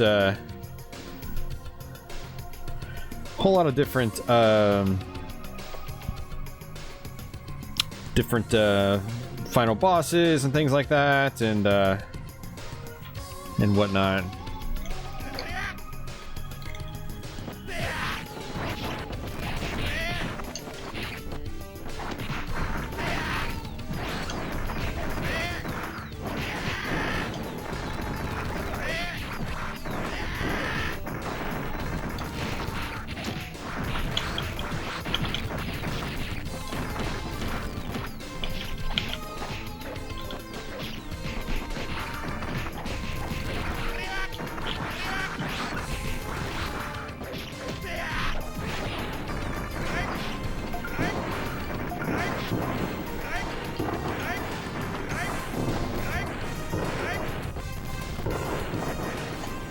That's right here, Andy. We can make it happen, man.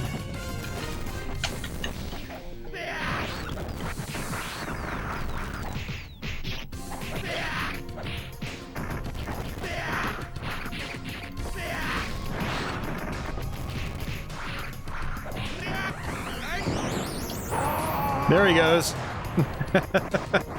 It's so awesome.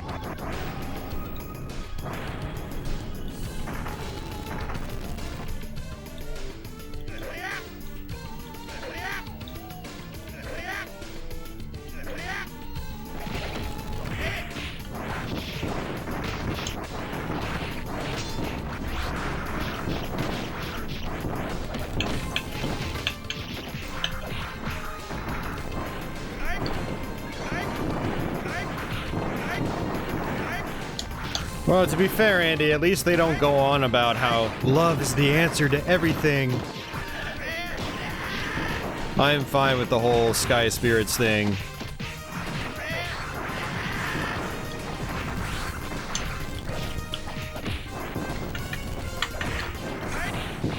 There's a lot of different twists, too, depending on, like, the route you go, the route you take.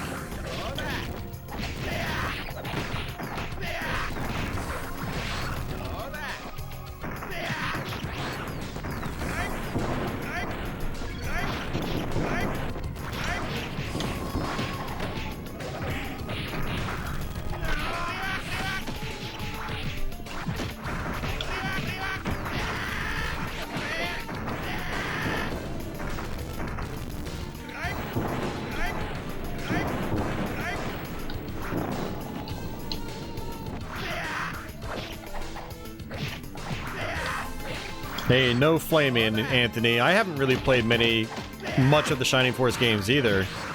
You know, I've tried a couple of them, but I don't honestly, RPGs aren't really my my go-to thing. Especially strategy RPGs like the Shining Force games. I'm not much of a tactics RPG kind of guy. If I do play RPGs, I'm not much of a tactics RPG fan.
Oh, hey, Sinful.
Yeah, virtual highlight is pretty terrible, Andy.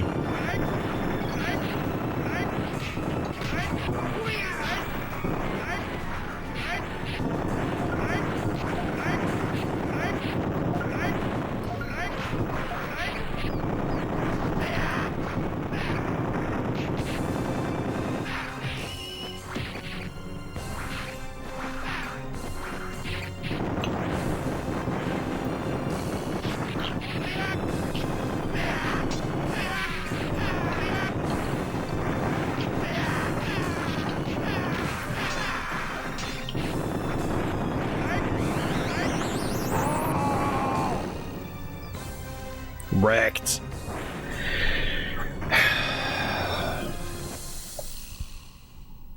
Well, Dragon Force is an amazing game. I love Dragon Force.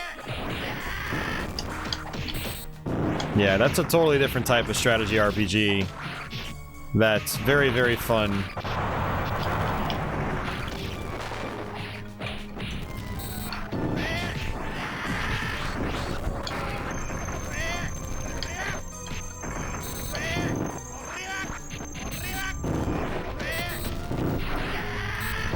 Battles in that game are handled very much in a rock, paper, scissors type of manner, where one set of troops is weak to another set of troops, or another type of troop, or warrior, or enemy, or whatever. Fuck, I don't know what I'm saying. So, like, magicians get wrecked by archers. I think it's something like, ninjas or monks destroy dragons really easily. Something like that. Yeah, Dragon Force is a super fun game. Well, Sinful, if you haven't tried Dragon Force, I highly recommend it, man.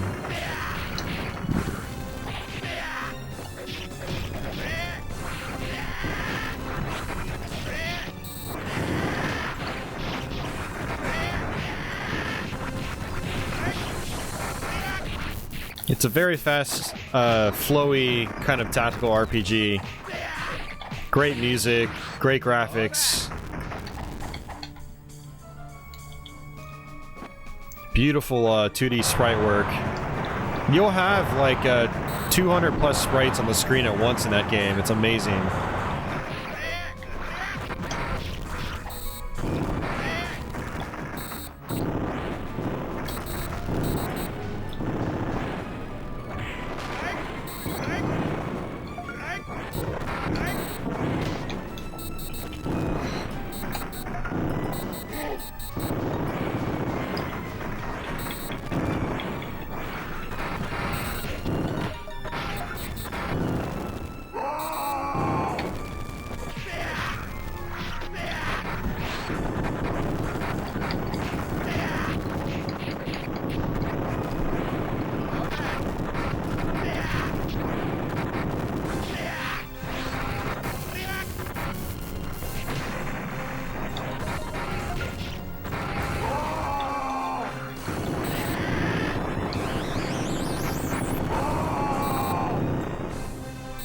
I didn't do any damage to him.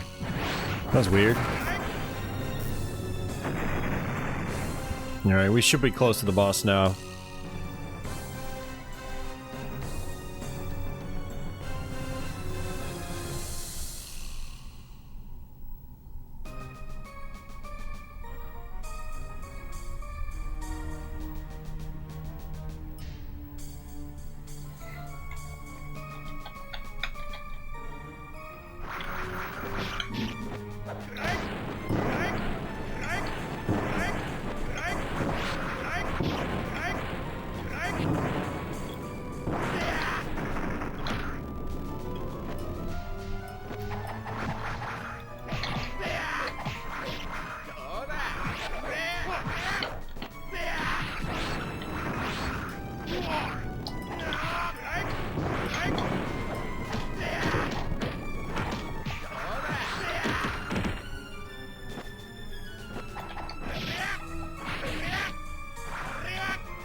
See, Han's fireballs are actually moderately powerful now.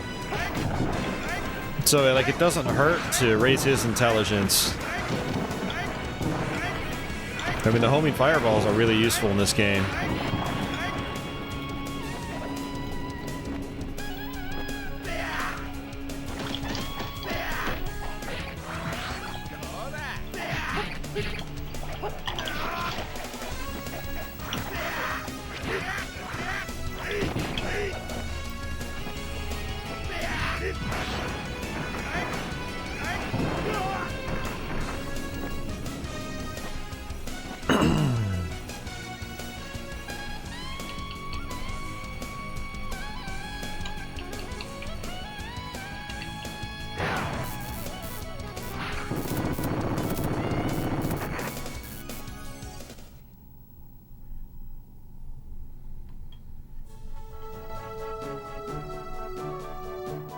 And I think that's it.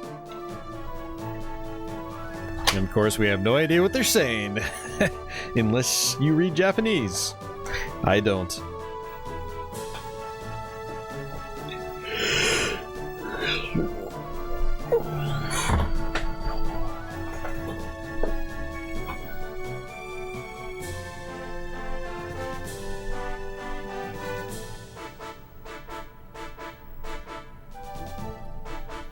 Hey, no problem, Georgia. Take care. Thanks for hanging out as usual. I hope you enjoyed it. We're going to end the stream in just a few minutes, too.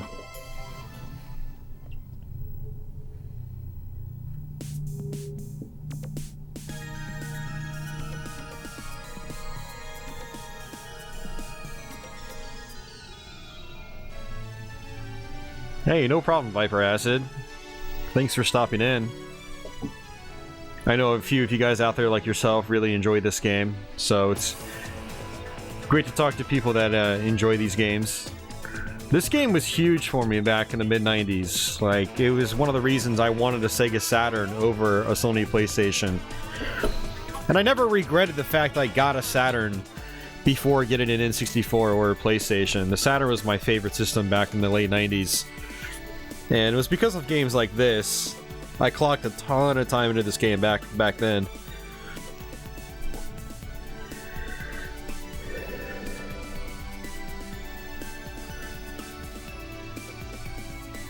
Andy, I'm going to be consuming potentially lots of alcohol and playing some random games. I'll probably start with some Saturn games. I have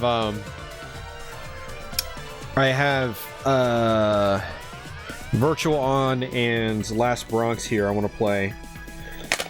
And then I'll probably switch over to something else after that.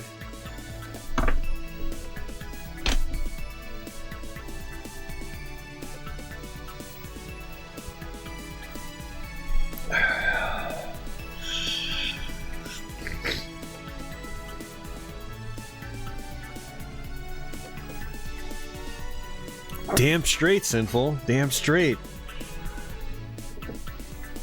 Gotta give the Saturn some love. Which I haven't been giving it much love this year, actually. You know, I did some streams at the end of 2016, but I haven't really played it at all since.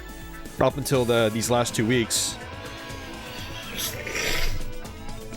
In the hunt, probably not, Andy. Unless I switch over to PS1 later. I have In the Hunt on PS1.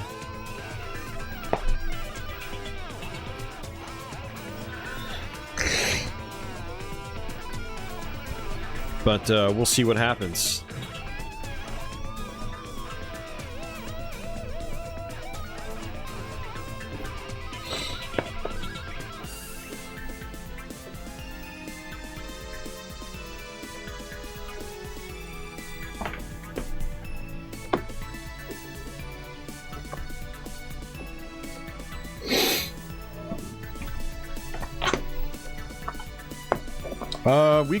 We could do Sega Rally, Sunfall. I mean, if you head over to the Twitch stream, and if you're there for a while, I can do Sega Rally.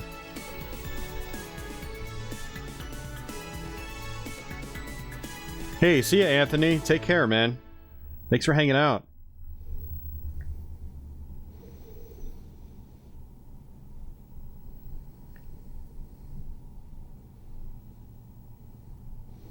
Yes, Andy, and the PS1 version of In the Hunt is the better way to play the game. There's less slowdown and things like that. Am I sick? No, Sinful. Just have the sniffles. That's all. So, yeah, guys, that's pretty much gonna do it. Sorry, it probably wasn't the most entertaining stream from a commentating perspective, but was really, really tired today. And Guardian Heroes is also the kind of game that you've got to focus on, because there's some really challenging parts to it.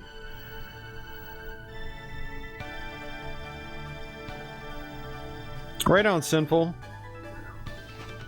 I mean, it wouldn't be the first time I've played Sega Rally on stream, and it will definitely not be the last time, so you'll eventually see it. And hell, I think I've played that game 6 or 7 times now on stream. We played it last weekend, too.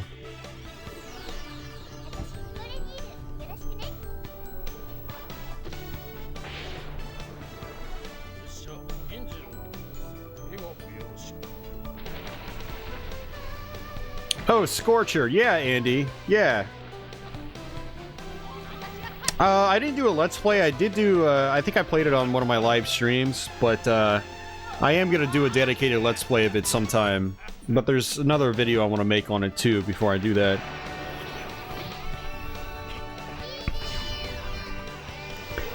Yeah, Viper Acid, I mean, it really helps to be well rested before you stream, but today I really had no choice. I couldn't sleep. I work the overnight shift, and so I come home from work at around 7:30 a.m. Thursday morning, and then a couple hours later I go to sleep, and then I try to wake up an hour to hour and a half before I do this stream. But that failed, and I've been up pretty much all day, so I'm just really burnt out. But I'm going to keep going on Twitch, because I need to try to adhere to my overnight schedule. I mean, I could try to pass out now, but or for one, I don't think the monster drink's gonna let me, but two, I'd end up waking up at like 6 or 7 a.m., which completely flips my sleep schedule for work. Flack Fingers loves this game. A lot of people stopped in tonight that love this game. That's really cool. But, yeah, so we're pretty much done for the night, guys. This is almost a 2-hour, 45-minute stream. Not my longest, not my shortest. Hope you guys enjoyed the stream. Anyone watching after the fact on the archive, I hope you enjoyed the gameplay, at the very least. If you haven't played Guardian Heroes, I highly recommend it. It's kind of hard to justify on the Saturn because it's expensive. Even if you buy the Japanese version, it's still going to cost you 40 or 50 bucks most likely. The US copy is well over $100. So you're best off buying this on Xbox 360 or Xbox One if you're in North America. I'm not sure what the stipulations are for other regions. Someone was saying they're in South Africa. Was it South Africa? And it's not available on their Xbox One over there. So, but if you're in the United States, for sure, you can get Guardian Heroes on Xbox 360 and Xbox One. And that's probably the best way to access the game. It's like 10 or 15 bucks. And there's no slowdown. You've got, you know, the HD visuals, and you can even switch it back to the original Saturn visuals, which is awesome. So, definitely pick it up if you haven't played it before. It is a fantastic game. Tons of replay value because of the all the different routes you can take and things like that, and the different characters you can play as.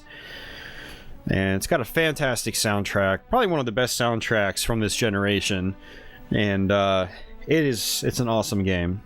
So do yourself a favor, pick this game up, preferably on the cheap end on 360 or Xbox One, and enjoy it. So that's pretty much it. I don't really see too many other questions or comments or anything, so I'm going to flash the Patreon backers once again. Thanks, guys, for your continued support. And not my next Let's Play. The Let's Play that comes 2 weeks from now will have the updated Super Chatters. We got some new Super Chatters tonight, which was nice. So thank you guys for your donations there as well. It sort of kind of keeps me motivated to keep doing what I'm doing here and Hope you guys continue to enjoy things here on my YouTube channel. So, alrighty guys, I'm out. I'll be heading over to Twitch afterwards, probably in about 15 or 20 minutes. If you're new to my Twitch, information is in the description box as always, and I'll be going live there shortly. Although tasty, potentially alcoholic beverages might be in order, so it's not potentially the most family-friendly thing out there.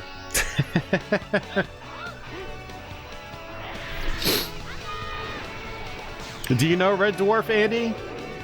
Yeah, he found my channel, I guess, a couple months ago, and he backed. So, thank you, Red Dwarf, if you're out there watching the archive. And thank you, everybody else that is backing this channel. Alrighty, guys, that's gonna do it. I will see you next week.